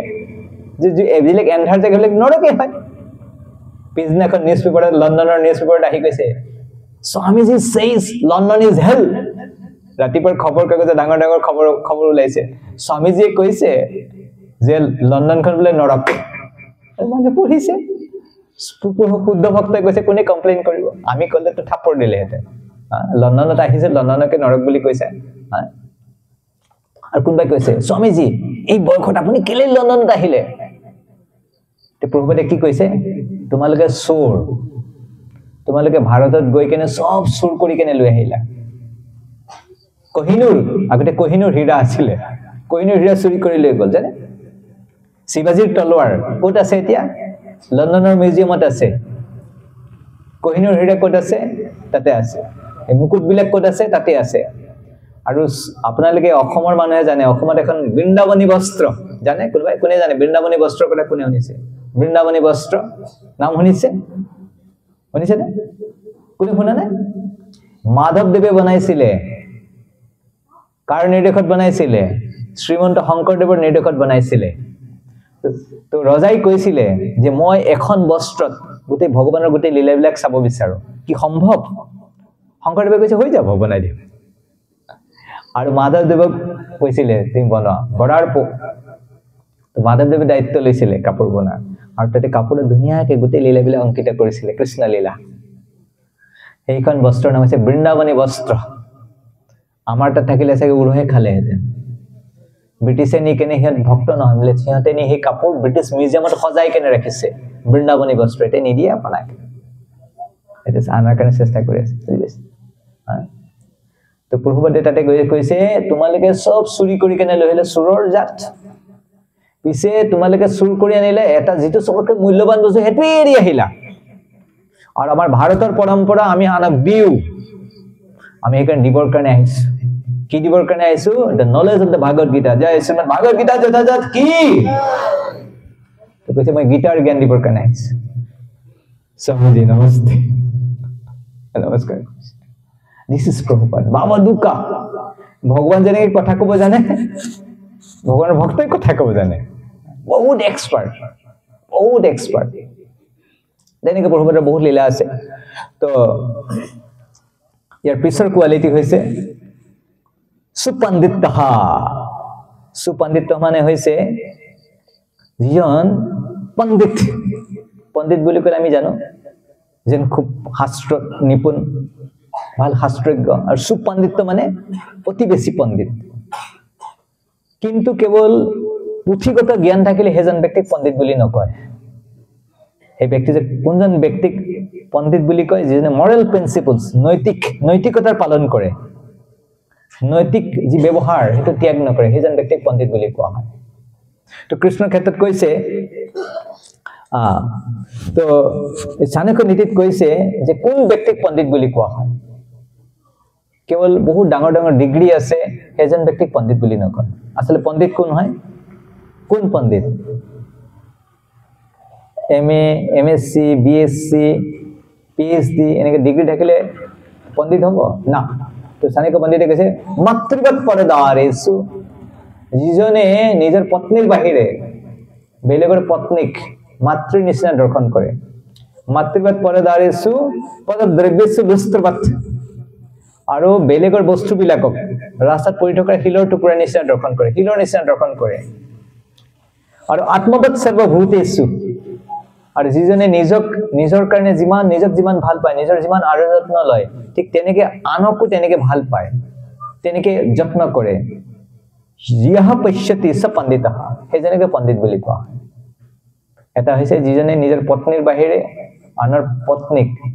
মাতৃৰ নিচিনা দৰ্শন কৰে আৰু বেলেগৰ বস্তুক পদদ্ৰব্যেষু লুষ্ট্ৰবৎ ৰাস্তাত পৰি থকা শিলৰ টুকুৰালৈ শিল কেইটালৈ কোনেও নেচায় এটো কোনো মূল্য নিদিয়ে ঠিক তেনেকে আনৰ বস্তুকে যিয়ে তেনেকে দৰ্শন কৰে আৰু আমি সকলোৱে নিজক বহুত ভাল পাওঁ তেনেকে আনকো ভাল পাব লাগে সেইজন হৈছে পণ্ডিত আৰু ভগৱত গীতাত ভগৱানে পণ্ডিতৰ উদাহৰণ দি কেনে কৈছে বিদ্যা বিনয় সম্পন্নে ব্ৰহ্মণে গবিহস্তিনী সুনিচৈব সপাকেচ্চ পণ্ডিতা সমদর্শিনঃ তো পণ্ডিত মানে হৈছে সেইজন ব্যক্তি যিজন ব্যক্তি এজন বিদ্বান ব্ৰাহ্মণ এজন কুকুৰ ভক্ষণ কৰা ব্যক্তি চণ্ডাল ব্যক্তি হাতী গোমাতা কুকুৰ সকলোকে সমান দৃষ্টিৰে দৰ্শন কৰে সেইজন হৈছে পণ্ডিত ব্যক্তি এইকাৰণে শ্ৰীমন্ত শংকৰদেৱে কৈছে কুকুৰ শ্ৰীগাল গৰ্দভৰ আত্মাৰাম জানি হবাকো কৰিবা সকলোকে সন্মান কৰাৰ কথা কৈছে এইকাৰণে সেইজন হৈছে পণ্ডিত আৰু কৃষ্ণটো পণ্ডিত কৃষ্ণটো এই যিমান বিলাক বস্তু আহিছে ভৌতিক জগত আৰু আধ্যাত্মিক এই সকলো বিলাক বস্তু কৃষ্ণৰ পৰা আহিছে অহং সৰ্বস্য প্ৰভু মত্ত সৰ্বং প্ৰৱৰ্ততে তেলে আমি জানো যে কৃষ্ণও গুৰুকুলত গৈ কেনে শিক্ষা গ্ৰহণ কৰিছিলে চান্দিপনী মুনিৰ আশ্ৰমত গৈছিলে কৃষ্ণ হৈছে জগত গুৰু আৰু কৃষ্ণ বেলেগৰ পৰা কি শিক্ষা ল'ব লাগে কাৰণ ভগৱান যেতিয়া ইয়াতে আহি সংসাৰত আহে এই নিয়মবিলাকক কেতিয়া ভংগ নকৰে তো সেইকাৰণে যদ্যত আচৰতি শ্ৰেষ্ঠ তত্তত এবেতৰো জনা শ্ৰেষ্ঠজনে যিটো আচৰণ কৰে সাধাৰণ মানুহবিলাকে সেইটো অনুগমন কৰে তো সেইকাৰণে কৃষ্ণ যেতিয়া ইয়াতে আহিছিলে তেওঁ গুৰু গ্ৰহণ কৰিছিল তো সেইকাৰণে এই জগতৰ নিয়ম আমি যিয়েই নহওক আমাৰ ভৌতিক পৰিস্থিতি যিয়েই নহওক materially whatever may be our position তো আমি সকলোৱে এজন কি কৰিব লাগে গুৰু গ্ৰহণ কৰিব লাগে প্ৰামাণিক গুৰু গ্ৰহণ কৰিব লাগে সে এবা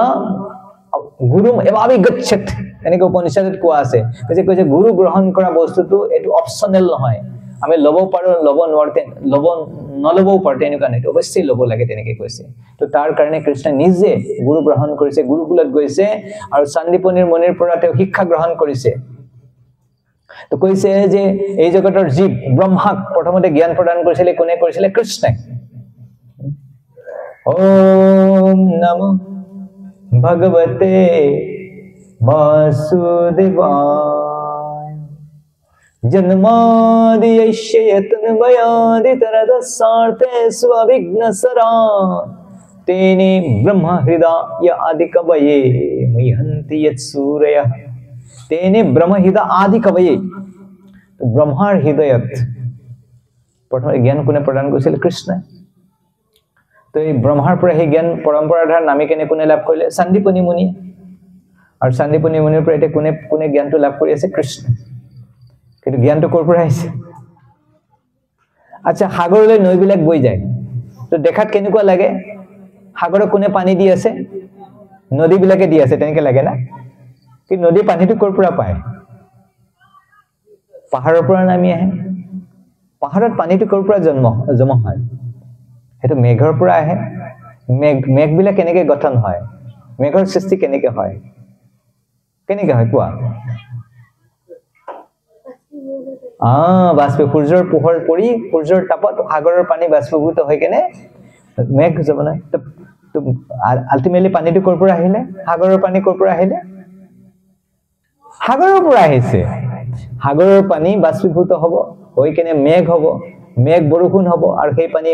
পাহাৰৰ পৰা জমা হ'ব আৰু পাহাৰৰ পৰা বৈ কেনে নদীৰ হৈ কেনে আকৌ সাগৰ পৰিব দেখাত কেনেকুৱা লাগে নদীয়ে পানী দিছে এনেকুৱা লাগে কিন্তু আচলতে কি সাগৰৰ পানী সাগৰৰ পৰা আহিছে ঠিক তেনেকৈ কৃষ্ণ যেতিয়া গুৰুকুলত গৈছে বাহিৰ মানে কৃষ্ণও গৈ পঢ়া শুনা কৰি আছে না কৃষ্ণই কি কৰিছে এই মৰেল প্ৰিন্সিপলছ এইটো ভংগ নকৰে আৰু কৃষ্ণই জগতক শিক্ষা দিছে যে সকলোৱে আমি গুৰু গ্ৰহণ কৰিব লাগে তেনেকৈ কৃষ্ণই চান্দীপনী মুনিৰ আশ্ৰমত গৈ কেনে কি কৰিছে শিক্ষা গ্ৰহণ কৰিছে আৰু এই সুপণ্ডিতৰ এটা উদাহৰণ আছে শ্ৰী সম্প্ৰদায়ৰ এজন ভক্ত আছিলে পৰাশৰ ভক্ত বুলি তো জেনেৰেলি কি হয় যিবিলাক আগৰ দিন বহুত চাব যে কিছুমান দিগ্বিজয় পণ্ডিত থাকে আজিকালি মানুহৰ মনোৰঞ্জনৰ কাৰণে বহুত বস্তু আছে আগৰ দিনত মনোৰঞ্জনৰ কাৰণে এনেকুৱা বস্তু নাছিলে টেলিভিছন কিবা কিবি আগৰ দিনৰ মনোৰঞ্জন মানে কেনেকৈ জানে এনেকুৱা বেলেগ ওখ আসন থাকিব এনেকুৱা এখন থাকিব সিফালে এখন থাকিব সিফালে এজন পণ্ডিত বহিব ইফালে এজন পণ্ডিত বহিব আৰু তৰ্ক বিতৰ্ক হ'ব কোনে কাক পৰাস্ত কৰিব পাৰে আৰু হেতি মানুহবিলাক মনোৰঞ্জন আনন্দ আৰু যদি কেতিয়াবা সাৰ্টিফিকেট লিখি দিব লাগিব পৰাস্ত হলে যি জিকিব সি একদম পণ্ডিত আৰু সেই সাৰ্টিফিকেট লৈ ঘূৰি থাকিব তাৰ লগত ঢোল চুল বজা মানুহ থাকিব একদম শুনো শুনো শুনো শুনো দিগ্বিজয় পণ্ডিত পদাৰ হে ডুং ডুং ডুং ডুং ডুং ডুং ডুং ডুং ডুং ডুং ডুং ডুং ডুং আয় সবাই যায় চলো চলো চলো চলো দিগ্বিজয় পণ্ডিত আহিছে চাবৰ কাৰণে তো এবাৰ এজন দিগ্বিজয় পণ্ডিত এনেকৈ আহিছে ঢোল চুল বজাই কেনে আহিছে একদম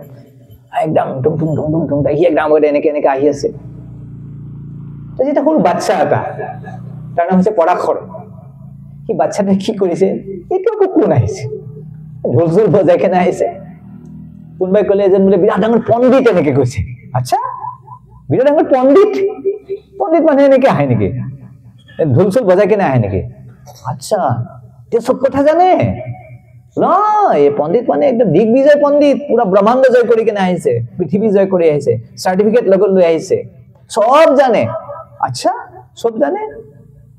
সি বাচ্চাটোৱে কি কৰিছে হাতৰ মুঠাটো এনেকৈ লৈ আহিছে এনেকৈ হাতত ধূলি অলপমান লৈছে এনেকৈ উঠাইছে মাটিৰ পৰা ধূলি উঠাইছে উঠাই কেনে দিগ্বিজয় বনে পণ্ডিতজী হৰে কৃষ্ণ নাজানো হৰে কৃষ্ণ কৈছে নাই মই কৈছোঁ পণ্ডিতজী আপুনি বোলে সব জানে য়েছ হয় মই সব জানো এটা কাম কৰক না আপুনি কওক না মোৰ হাতত কিমানটা ধূলিৰ কণিকা আছে এনেকৈ কৈছে how many particles of dust is within my hand কৈছে মোৰ হাতত কিমানটা ধূলিৰ কণিকা আছে আপুনি কওক দিগ্বিজয় পণ্ডিত এনেকৈ চাইছে এইটো আকৌ কেনেকুৱা প্ৰশ্ন ক'ৰ পৰা ওলালে আহি এইটো মোৰতো মান ইজ্জত শেষ কৰি দিব এতিয়া এইটো সাংঘাতিক কথা কৈ দিলে কেনেকৈ গম মই ইয়াতে ধূলি কিমান আছে ধূলি কিমান এটা কোনে কাউণ্টিং কৰিব পাৰিব ক'ব নোৱাৰে যে দিগ্বিজয় পণ্ডিত তাৰ মুখতে মাৰি দিছে ধূলিখিনি কৈছে পণ্ডিত ওলাইছে একো এইটো সাধাৰণ বস্তুটো ক'ব নোৱাৰে তোমাৰ বোলে বেকাৰ বোলে তোমাৰ জ্ঞান বোলে কৈছে knowledge without humility is useless যে জ্ঞান থাকে নম্ৰতা নাই বেকাৰ কৈছে তোমাৰ জ্ঞান আছে তোমাৰ নম্ৰতাই নাই তোমাৰ কিহৰ জ্ঞানে আৰু লগে লগে দণ্ডবত প্ৰণাম কৰিছে কৈছে তুমি মোৰ গুৰু এই বাচ্চাটোৰ চৰণত প্ৰণাম কৰিছে লগে লগে দিগ্বিজয় পণ্ডিতে আৰু তাৰ পিছত দীক্ষাও লৈছে তো সেইকাৰণে কৈছে এই যে সুপণ্ডিত এই ব্যক্তিবিলাকৰ মাজত নম্ৰতা থাকে আৰু যিবিলাক নৈতিক সিদ্ধান্ত নীতি কৃষ্ণই কেতিয়াবা কাৰোবাক শাস্তি প্ৰদান কৰে চোৰৰ কাৰণে চোৰক শাস্তি দিয়াটো ডেট ইজ মৰেল প্ৰিন্সিপলছ চোৰক কেতিয়া মানুহে আৰতি নকৰে তেওঁৰ কাৰণে কি তেওঁক শাস্তি দিয়া হয় তেওঁৰ কাৰণে কেতিয়া জেলত ভৰাই দিয়ে একেবাৰে পুলিচে তেওঁক পিটিও তেওঁলোকক সেইটোৱে তেওঁৰ কাৰণে যোগ্য যাতে তেওঁৰ কি হ'ব কল্যাণ হ'বৰ কাৰণে আৰু নেক্সট 12 নম্বৰ কোৱালিটি কৃষ্ণৰ কৈছে বুদ্ধিমান আজি মনত আছেতো আমি কি চৰ্চা কৰিছোঁ সপ্তম দিনা ক'ব লাগিব হা বুদ্ধিমান মানে আমি চবেই বুজি পাওঁ বুদ্ধিমান মানে হৈছে হাইলি ইণ্টেলিজেন্ট বুদ্ধিমান মানে কাক যাৰ তীক্ষ্ণ বুদ্ধি সম্পন্ন ব্যক্তি শাৰ্প ইণ্টেলিজেন্স শাৰ্প মেমৰি তো কৃষ্ণৰ বিষয়ে কোৱা হয় যে কৃষ্ণ যেতিয়া গুৰুকুলত গৈছিলে চান্দীপনী মুনিৰ আশ্ৰমত চৌষষ্ঠি কলা বুলি কয় বেলেগ বেলেগ প্ৰকাৰ বিদ্যা আছে যে গীত গোৱা এনেকৈ ৰংগুলি বনোৱা চুলি সজোৱা যিমানবিলাক বিদ্যা ইঞ্জিনিয়াৰিং এষ্ট্ৰলজি এষ্ট্ৰনমি বাদ্য বজোৱা গীত লিখা এনেকৈ বেলেগ বেলেগ কলাবিলাক আছে আৰু এতিয়া কৈছে যে কৃষ্ণই 64 দিনত 64 কলা শিকিছিল কোৰ্স খতম 64 দিনত 64 কলা খতম শেষ কৰিছে তেওঁ তো এনেকৈ কৃষ্ণ বুদ্ধিমান আৰু কৃষ্ণৰ যে বুদ্ধিমান তাৰ অন্য এটা উদাহৰণ হাতত উল্লেখ কৰা আছিল ৰূপ গোস্বামী ভক্তি গোস্বামী উল্লেখ কৰিছে আপোনালোকে জানে কৃষ্ণ লীলাত এজন যৱন ৰাজা আছিল কাল যৱন তো কাল যৱনক কৃষ্ণই হত্যা কৰিছে কিন্তু কেনেকৈ হত্যা কৰিছে কৃষ্ণ স্পৰ্শ কৰা নাই তো বৈদিক শাস্ত্ৰত উল্লেখ কৰা আছে যে যিবিলাক ক্ষত্ৰিয় ৰাজাই এই তলৰ নিচ কুলৰ ব্যক্তিক ক্ষেত্ৰই টাচ নকৰে হাতেৰ স্পৰ্শ নকৰে তো সেইকাৰণে কাল যৱনক মাৰিবৰ কাৰণে কৃষ্ণই কি কৰিছিলে আগে আগে কৃষ্ণ গৈ আছে পিছে পিছে কোন গৈ আছে কাল যৱন দৌৰি আছে গৈ গৈ গৈ গৈ কেনে কৃষ্ণই কি কৰিছে এটা গুফাৰ ভিতৰত লৈ গৈছে আৰু এই গুহাৰ ভিতৰত কোনোবা এজন ব্যক্তি শুই আছিলে এই ব্যক্তিজনৰ নাম কি মুচুকুন্দ এজন ৰাজা মুচুকুন্দ বুলি ৰাজা শুই আছিলে আৰু সেই মুচুকুন্দ ৰাজা দেৱতাসকলৰ হৈ যুদ্ধ কৰিছিলে আৰু দেৱতাসকলৰ পৰা বৰদান লাভ কৰিছিলে দেৱতাসকলে ক'লে যে আপুনি আমাৰ পৰা বৰদান লওক কি বৰদান লাগে তে কৈছিলে মই শুব বিচাৰো আৰু কৈছে মই যদি মোক যদি কোনোবাই টোপনিত ব্যাঘাত জন্মায় তেনেহলে মোৰ টোপনি যদি কোনো ব্যাঘাত নজন্মায় তে দেৱতাসকলে বৰদান কৰিলে যে তোমাক কোনোবাই যদি শাস্তি কৰে অসুবিধা কৰে তেনেহলে তোমাৰ চকু খোলাৰ লগে লগে কি হ'ব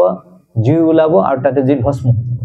তো মুচুকুন্দ শুই আছিলে আৰু কৃষ্ণ গুফাৰ ভিতৰত গৈ অন্তৰ্ধান হৈ গ'ল আৰু মুচুকুন্দ যে ভিতৰত সোমাইছে ভাবিছে মোক ইমান দূৰ দৌৰিয়া লৈ লৈ আহি আৰামছে শুই আছে না এনেকুৱা বদমাছ কৃষ্ণই ভৰি লাট মাৰিছে কৃষ্ণ শুই থকা নাই এই মুচুকুন্দ শুই আছে আৰু কাল যৱনে কি ভাবিছে কৃষ্ণ শুই আছে ভৰি লাট মাৰিছে টোপনি ভাঙিছে কৈছে কোনে মোৰ কেঁচা টোপনি ভাঙিছে এনেকে কৰি কেনে ওলাইছে তাৰপিছত দেখিছে কোন চকুটো খুলিছে কাল যৱনটো ঠিক সেইটো নাজানে মূৰ্খ সি এই ৰখি আছে এনেকে ৰখি আছে ভস্মীভূত এনেকে কৃষ্ণই কৈছে বুদ্ধিমান হাইলি ইণ্টেলিজেণ্ট তো শাস্ত্ৰৰ যিটো বাক্য সেইটো ৰক্ষা কৰিলে স্পৰ্শ নকৰিলে সাপো মৰিল লাঠিও নাভাঙিল তেনেকে কাম কৰিলে তো এনেকে কৃষ্ণৰ এটা কোৱালিটি বুদ্ধিমান আৰু 13 নম্বৰ কোৱালিটি কৃষ্ণৰ সেইটো হৈছে প্ৰতিভান্বিতঃ অত্যধিক প্ৰতিভা সম্পন্ন ব্যক্তি তো প্ৰতিভা সম্পন্ন ব্যক্তি মানে হৈছে যিজনে তৰ্ক বিতৰ্ক কৰি কেনে যিকোনো ব্যক্তিক পৰাস্ত কৰিব পাৰে নতুন নতুন তৰ্ক দিব পাৰে নিউ আৰ্গুমেন্টছ তৰ্ক বিতৰ্ক কৰিব পাৰে তেনেকুৱা ব্যক্তিক প্ৰতিভাশালী তো কৃষ্ণ আৰু ৰাধাৰাণীৰ মাজৰ এটা বাৰ্তালাপ এটা আছে যে কৃষ্ণ ৰাধাৰাণীয়ে প্ৰশ্ন কৰিছে হে কৃষ্ণ তোমাৰ বাক ক'ত মানে সুধিছে তোমাৰ বস্ত্ৰ ক'ত কৃষ্ণ ৰাতি কৰবাত গৈছিলে বস্ত্ৰ ক'ত এৰি থৈ আহিলে তো কৃষ্ণ ৰাধাৰাণীয়ে সুধিছে যে তোমাৰ বাক ক'ত তোমাৰ কাপোৰ ক'ত কিন্তু আমি যে কয় বাস আমাৰ কয় বাস বুলি কয় যে বাস মাৰা বুলি কয় যে বাস শব্দটো বেলেগ বেলেগ অৰ্থ হয় বাস মানে গন্ধও হয় আৰু বাস মানে কাপোৰো হয় আৰু বাস মানে গৃহ ঘৰো হয় বাসস্থান কয় না বাসস্থান এটা শব্দৰ বেলেগ বেলেগ মিনিং থাকে বাস মানে উচ্চাৰণ বেলেগ হলে গন্ধ আৰু বাসস্থান হ'ব পাৰে কাপোৰ হ'ব পাৰে তো কৃষ্ণই যেটা সুধিছে কৃষ্ণ তোমাৰ বাক ক'ত তো মানে কৈছে তোমাৰ কাপোৰ ক'ত কৃষ্ণই কি নবুজাৰ ভাও জুৰিছে কৃষ্ণই কৈছে মোৰ বাকটো এটা তোমাৰ চকুৰ ভিতৰত বলে মই তোমাৰ সুন্দৰ চকুজুৰিৰ ভিতৰত বাক মই এতিয়া অৱস্থান কৰি আছো কৈছে তো ৰাধাৰাণী খং কৰিছে ইমান চালাক বদমাছ মই হেতু কথা সোধা নাই মই সুধিছো তোমাৰ বাসস্থান তুমি ৰাতি ক'ত আছিলা কৃষ্ণই কৈছে তুমি এই অলপ আগতে তোমাৰ কাৰণে মই শৰীৰত সুগন্ধ লগাইছো তো মোৰ নাকৰ ভিতৰত আছে তোমাৰ শৰীৰৰ গন্ধ এনেকৈ কৈছে তো এনেকে কৃষ্ণ আৰু ৰাধাৰাণীৰ মাজত এনেকে বাৰ্তালাপ হৈছিলে যে এইটো কৈছে যে প্ৰতিভান্বিতঃ আৰু এই ভগৱানৰ এই প্ৰতিভাৰ কথা চৈতন্য চৰিতামৃতত উল্লেখ কৰা আছে চৈতন্য মহাপ্ৰভুৱে এজন দিগ্বিজয় পণ্ডিত আহিছিলে আৰু যেতিয়া দিগ্বিজয় পণ্ডিত নৱদ্বীপত প্ৰৱেশ কৰিলে আৰু সেই সময়ত নৱদ্বীপৰ যিমানবিলাক ডাঙৰ ডাঙৰ পণ্ডিত ব্যক্তি আছিল ব্ৰাহ্মণ আছিল সববিলাকে তাৰ পৰা পলাই কেনে গুচি গ'ল কোনোবাই আত্মীয় স্বজনৰ ঘৰত যোৱাৰ বাহানা কৰি কোনোবাই কিবা বাহানা কৰি তাৰ পৰা সকলোবিলাক গুচি গ'ল আৰু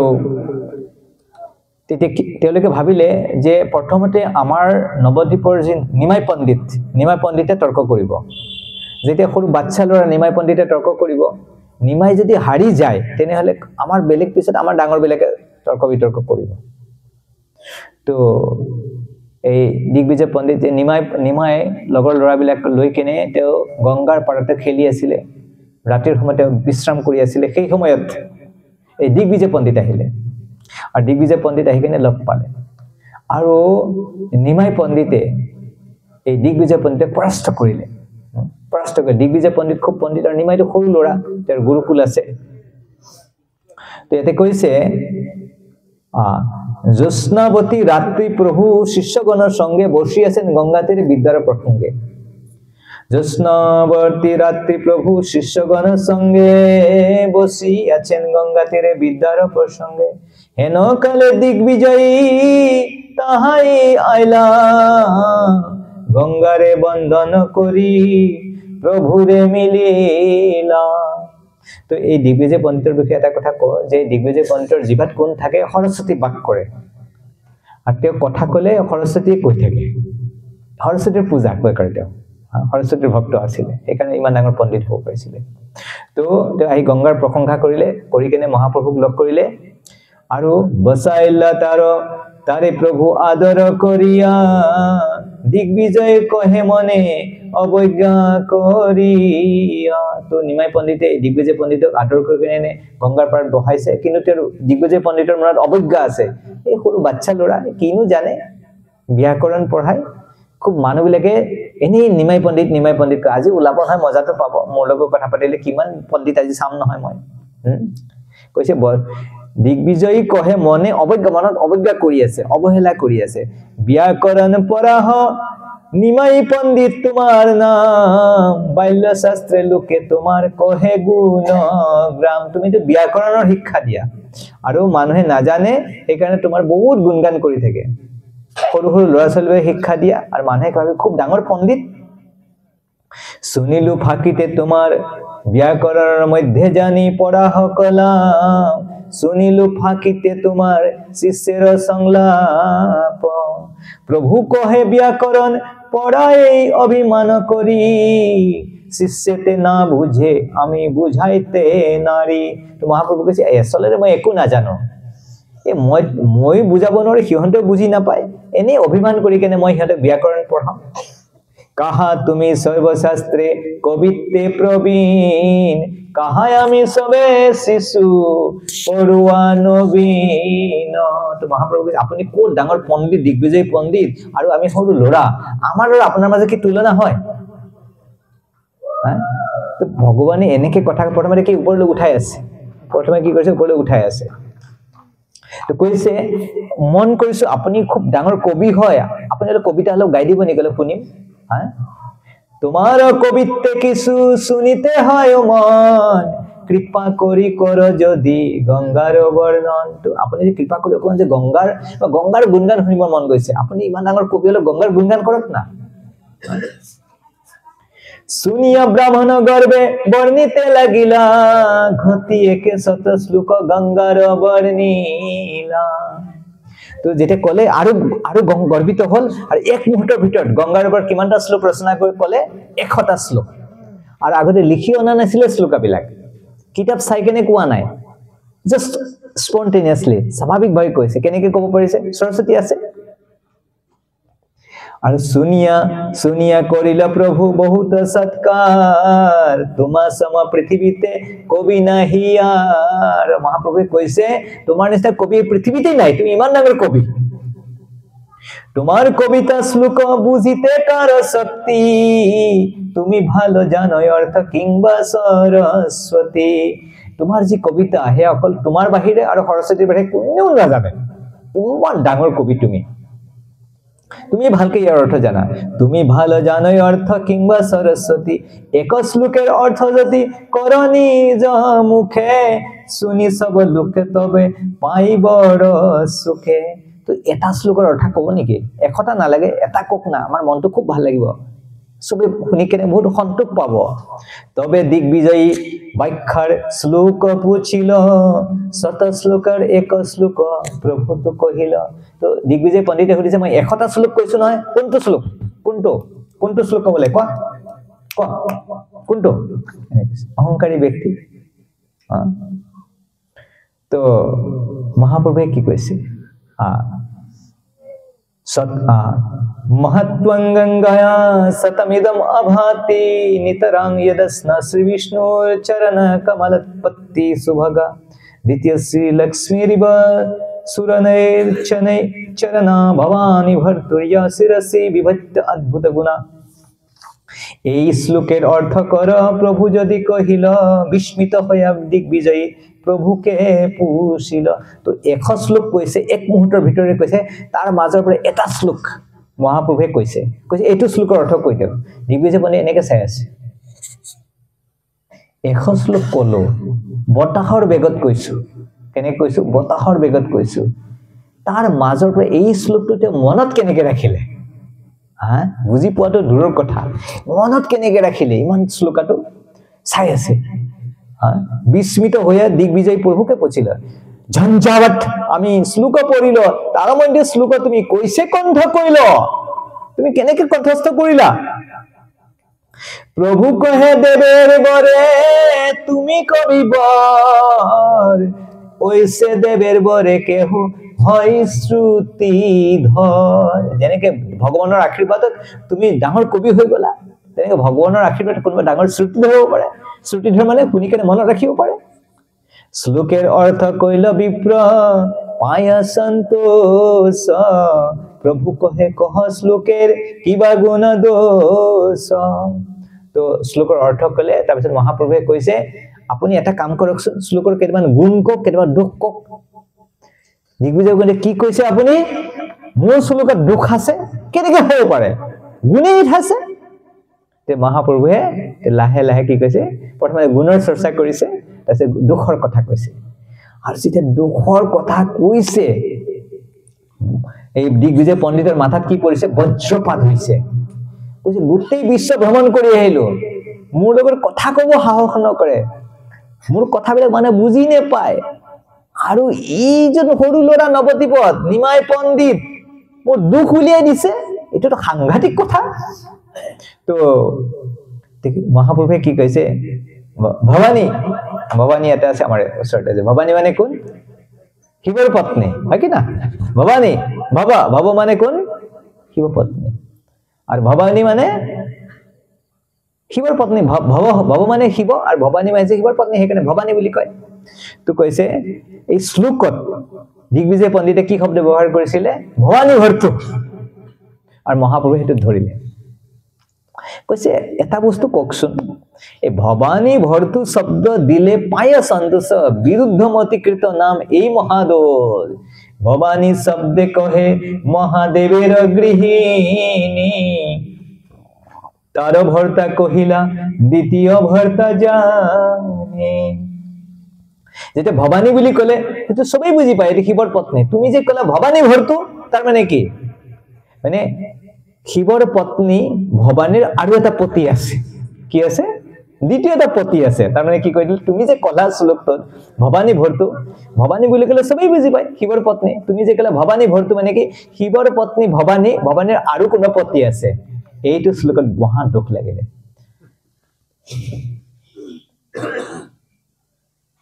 চাই আছে মাত নাই দিগ্বিজয় পণ্ডিতৰ মাত নাই শিৱ পত্নীৰ ভৰ্তা ইহা শুনিতে বিৰুদ্ধমতিকৃত শব্দে শাস্তে নহে শুদ্ধ ব্রাহ্মণ পত্নীর ভর্তা হস্তে দেহদান শব্দ শুনিতেই হয় দ্বিতীয় ভর্তা জ্ঞান তো এনেকে মহাপ্ৰভুই এনেকে শব্দ ব্যৱহাৰ কৰিলে আৰু বেয়াকেও কোৱা নাই আৰু লাষ্টত কৈছে আপোনাৰ বহুত ভাগৰ লাগিছে আপুনি ক্লান্ত হৈছে এটা কাম কৰক আপুনি যাওক আজি ৰাতি শুব আৰু ৰাতি শুলে ভাগৰটো জিৰাওক কাইলৈ আমি আকৌ কথা পাতিম এনেকে মিঠা মিঠা কথা কৈ কেনে দিগ্বিজয় পণ্ডিত পঠাই দিছে দেখিছে সেইকাৰণে কৈছে ভগৱানৰ এটা কোৱালিটি হৈছে যিকোনো ব্যক্তিক এনেকে তৰ্ক বিতৰ্ক কৰিব ইমান কথা ক'ব পাৰে আৰু বেয়াও নাপায় ইমান মিঠা মিঠাকে কয় আৰু যেনেকে কৃষ্ণই কালিক পৰাস্ত কৰিছে মিঠা মিঠাকে কৈছে কালিয়ে বেয়া পোৱা নাই আৰু ভগৱানে কাৰোবাক হেৰি কৰিলে বেয়া আৰু তেনেকে শুদ্ধ ভক্তই যদি কাৰোবাক কিবা কয় তেতিয়াও বেয়া নাপায় আমাৰ শিল প্ৰভুপাদে যে বিদেশত গৈছিলে প্ৰভুপাদে এটা শব্দ ব্যৱহাৰ কৰিছিলে ৰাস্কেল ৰাস্কেল মানে হৈছে ধুৰন্ধৰ আমাৰ ভাষাত কয় আমি কয় বহুত ধুৰন্ধৰ বহুত বদমাছ এনে কয় না প্ৰভুপাদে ৰাস্কেল বুলি কয় তো মানে প্ৰশ্ন কৰিছে এজন ভক্ত মানুহে এজন প্ৰশ্ন কৰিছে স্বামীজী আপুনি সাধু মানুহ এইবিলাক শব্দ কি ব্যৱহাৰ কৰে ৰাস্কেল ক'ব নালাগে না আপুনি পণ্ডিত সমাদৰ্শী না গীতাত কৈছে পণ্ডিত মানুহ কি হ'লে সকলো সমাদৰ্শী হ'ব লাগে এনেকে শব্দবিলাক কিয় ব্যৱহাৰ কৰে ভাল নালাগে না প্ৰভুপাদে কি কৈছে জানে প্ৰভুপাদে মই কেতিয়া ক'লো এটোতো কৃষ্ণই কৈছে কৃষ্ণৰ কোৱা কথাটো মই ৰিপিট কৰি আছো বুলি কৃষ্ণই ক'ত কৈছে কৃষ্ণই গীতাত কৈছে নমাং দুষ্কৃত মূঢ়া প্ৰপদন্তি নৰাধমা কৃষ্ণই কৈছে মূৰ্খ মানুহবিলাকে মোৰ পূজা নকৰে মোৰ ভক্ত কৃষ্ণই কৈছে এইকাৰণে মই ৰাস্কেল বুলি কৈছে কৃষ্ণই মূঢ়া বুলি কৈছে মূঢ়া মানে ৰাস্কেল অজানন্তি মাং মূঢ়া মূৰ্খ মানুহে মোক নাজানে মই কৃষ্ণৰ কোৱা কথাটো ৰিপিট কৰিছো আৰু প্ৰভুপাদে এইবিলাক শব্দ ব্যৱহাৰ কৰিছে আৰু মানুহৰ কি শুনি কেনেকৈ হৈছে সেইটো পৰিৱৰ্তন হৈছে আৰু কোনে বেয়া পোৱা নাই শাস্ত্ৰৰ কথা কৈছে তো তেনেকে ভগৱানৰ ভক্তবিলাক প্ৰভুপাদে যেতিয়া বিদেশত গৈছে এই গ্ৰন্থবিলাক লিখাৰ আগতে প্ৰভুপাদে ভগৱানক প্ৰাৰ্থনা কৰিছে আৰু ভগৱানে প্ৰাৰ্থনা কৰি কেনে কৈছে যে মই এনেকুৱা এখন স্থানত প্ৰভু মোক লৈ আহিছা ইয়াতে মানুহবিলাক ম্লেচ্ছ মানুহ তেওঁলোকে কৃষ্ণৰ কথাতে বাসুদেৱৰ কৃষ্ণৰ কথা তেওঁলোকে বুজি নাপায় তো সেইকাৰণে আপুনি মোক কৃপা কৰক মোৰ মুখৰ পৰা কথাবিলাক এনেকৈ ওলাব যাতে তেওঁলোকে মোৰ কথা শুনিলে তেওঁলোকে বুজি পায় এই যে সেইকাৰণে প্ৰভুপাদৰ গ্ৰন্থবিলাক আমি পঢ়িলে কি কৃষ্ণ বুজি পাওঁ কৃষ্ণ ভক্ত হওঁ কৈছে কি লাগি আনিলে হেথা কৰ এবে গতি কি কৰ বুঝাব বড় শেষ আহি আনি আছো যদি প্রভু আমারে নাচাতে নাচাও নাচাও প্রভু নাচাও সে মতে কিভাবে বুঝালে তারা বুঝে সেই রস অত কৃপা কর প্রভু করি নিজ বশ কিভাবে বুঝালে তারা বুঝে সেই রস মই কেনেকে বুঝাম তেখেতসকলক আৰু তেওঁলোকে বুজি পাব আৰু প্ৰভুপাদে এনেকে বুজালে আজি আমেৰিকা ৰাছিয়া যি কমিউনিষ্ট কান্ট্ৰি তাতে কৃষ্ণ ভক্ত প্ৰভুপাদৰ সময়ত ইমান ভক্ত হোৱা নাই চাইনাত এতিয়া 10,000 কৃষ্ণ ভক্ত পাকিস্তানত 12টা ইস্কনৰ মন্দিৰ পাকিস্তানৰ নিচিনা ঠাইত বাংলাদেশত আছে তো কেনেকৈ মানুহবিলাক কৃষ্ণ ভক্ত হৈছে কাৰণ প্ৰভুপাদে মানুহ বুজাব পাৰিছে সেইকাৰণে কৈছে প্ৰতিভান্বিত এই ভগৱানৰ যিটো গুণ এটা ভগৱানৰ ভক্তৰ মাজতো থাকে তো তাৰ পিছৰ কোৱালিটি হৈছে 14 নম্বৰ কোৱালিটি ভগৱানৰ আনটা কোৱালিটি হৈছে বিদগ্ধ মানে হৈছে কলাত্মক আৰ্টিস্টিক যিজনে ভালকে গাব জানে ভালকে পোছাক পৰিধান কৰিব জানে ভালকে কথাব জানে কলাত্মক বুলি কোৱা হয় তো সেইকাৰণে ভগৱানে ইমান ধুনীয়াকৈ সাজি কাচি বৃন্দাবনত ঘূৰি থাকে আৰু সকলোকে আকৰ্ষণ কৰে বিশেষভাৱে গোপীবিলাকৰ মনবিলাক আকৰ্ষণ কৰে আৰু যেতিয়া কৃষ্ণ যেতিয়া গোচাৰণ কৰিবৰ কাৰণে যায় আৰু গোচাৰণ কৰি যেতিয়া ঘূৰি আহে আৰু গোপীবিলাকে ৰখি থাকে যে কৃষ্ণ কেতিয়া আহিব আৰু গোপীবিলাকে কয় যে হে কৃষ্ণ তুমি যেতিয়া বনলৈ যোৱা আমাৰ কাৰণে এটা মুহূৰ্ত আমাৰ কাৰণে এটা যুগ যেন লাগে আৰু আবেলি সময়ত তুমি যেতিয়া ঘূৰি আহা তোমাৰ সেই কেকৰা চুলিবিলাকে কি কৰে তোমাৰ মুখখন ঢাকি ৰাখে আমি তোমাক মুখখন চাবলৈ নেপাওঁ আৰু ব্ৰহ্মাই দুটা চকু বনাইছে ব্ৰহ্মাৰ বুদ্ধি নাই ব্ৰহ্মাৰ কি নাই বুদ্ধি নাই দুটা চকু বনাইছে আৰু সেইকেইটা চকুত কি বনাইছে পতা দুটা দিছে চকুৰ পতা এই চকুকেইটা পতা চাব খোজো কৃষ্ণক চাব খোজো পতাকেইটা পৰি থাকে ভালকে চাব নোৱাৰো এনেকে গোপীবিলাকে হেৰি কৰি কৈছে আৰু সেইকাৰণে কৈছে গোপীবিলাকে কৈছে খুব ধুনীয়া গোপী গীতত কৈছে অততিয়দ ভবা অনহি কাননা ত্ৰুতি যোগায়তে পম পসতা अतति यद्भवा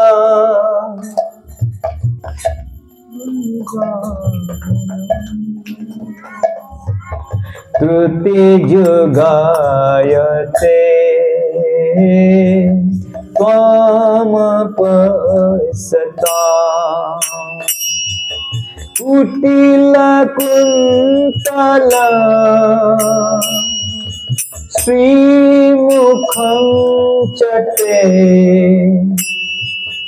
जड़ उदीक्षता वक्ष्मकीदृशा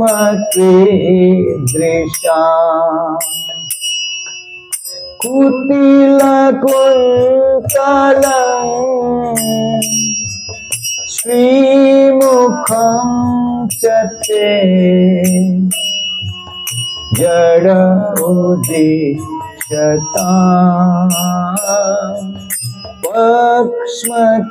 वक्ष्मकीदृशा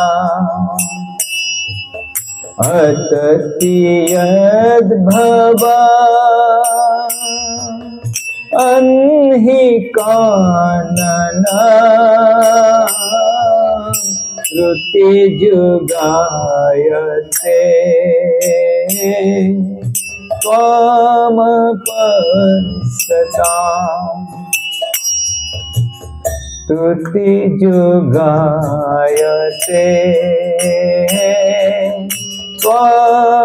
त्वमपसता स्तुति जुगायते त्वमपसता। तो বৈদিক গণনাত সময়ৰ যি গণনা তাতে যি ত্ৰুটি বুলি ক'লে আজিৰ আধুনিক যি সময়ৰ গণনা 1 সেকেন্ড সেকেন্ডটো সকলোকে সৰু ইউনিট, কিন্তু বৈদিক গণনাত ত্ৰুটি মানে হৈছে 8 সেকেন্ডক, যে 8 সেকেন্ড সময়ক যদি আপুনি 13,500 ভাগ কৰে, 8 সেকেন্ডক যদি 13,500 ভাগ কৰে তাৰ এটা ভাগ হৈছে ত্ৰুটি। তেনেহলে কল্পনা কৰিব পৰা যে এক ত্ৰুটি মানে কিমান কম সময়। গোপীসকলে কৈছে অততি যদ ভৱান অনহি কাননম, যেতিয়া তুমি গোচাৰণ কৰিবৰ কাৰণে গুচি যোৱা ত্ৰুটি যুগায়তে, এটা ত্ৰুটি আমাৰ কাৰণে এটা যুগ যেন প্ৰতীত হয়। তম অপশ্যতম, তোমাক দেখা নাপায় কাৰণে। কুটিলে কুন্তলম শ্ৰীমুখং চতে, কুটিলে কুন্তলম তোমাৰ কুকুৰা চুলিবিলাকে মুখক ঢাকি ৰাখে। জৰা উদীক্ষতম পক্ষকৃত দিশাম, আৰু তোমাক আমি ভালকৈ চাব নোৱাৰো। তো এনেকে শ্ৰীকৃষ্ণ হৈছে বিদগ্ধ। তো ব্ৰজত তেনেকে কৃষ্ণই বিচৰণ কৰে। যশোমতি নন্দন ব্ৰজবৰ নাগৰা गोकुल रंजन काना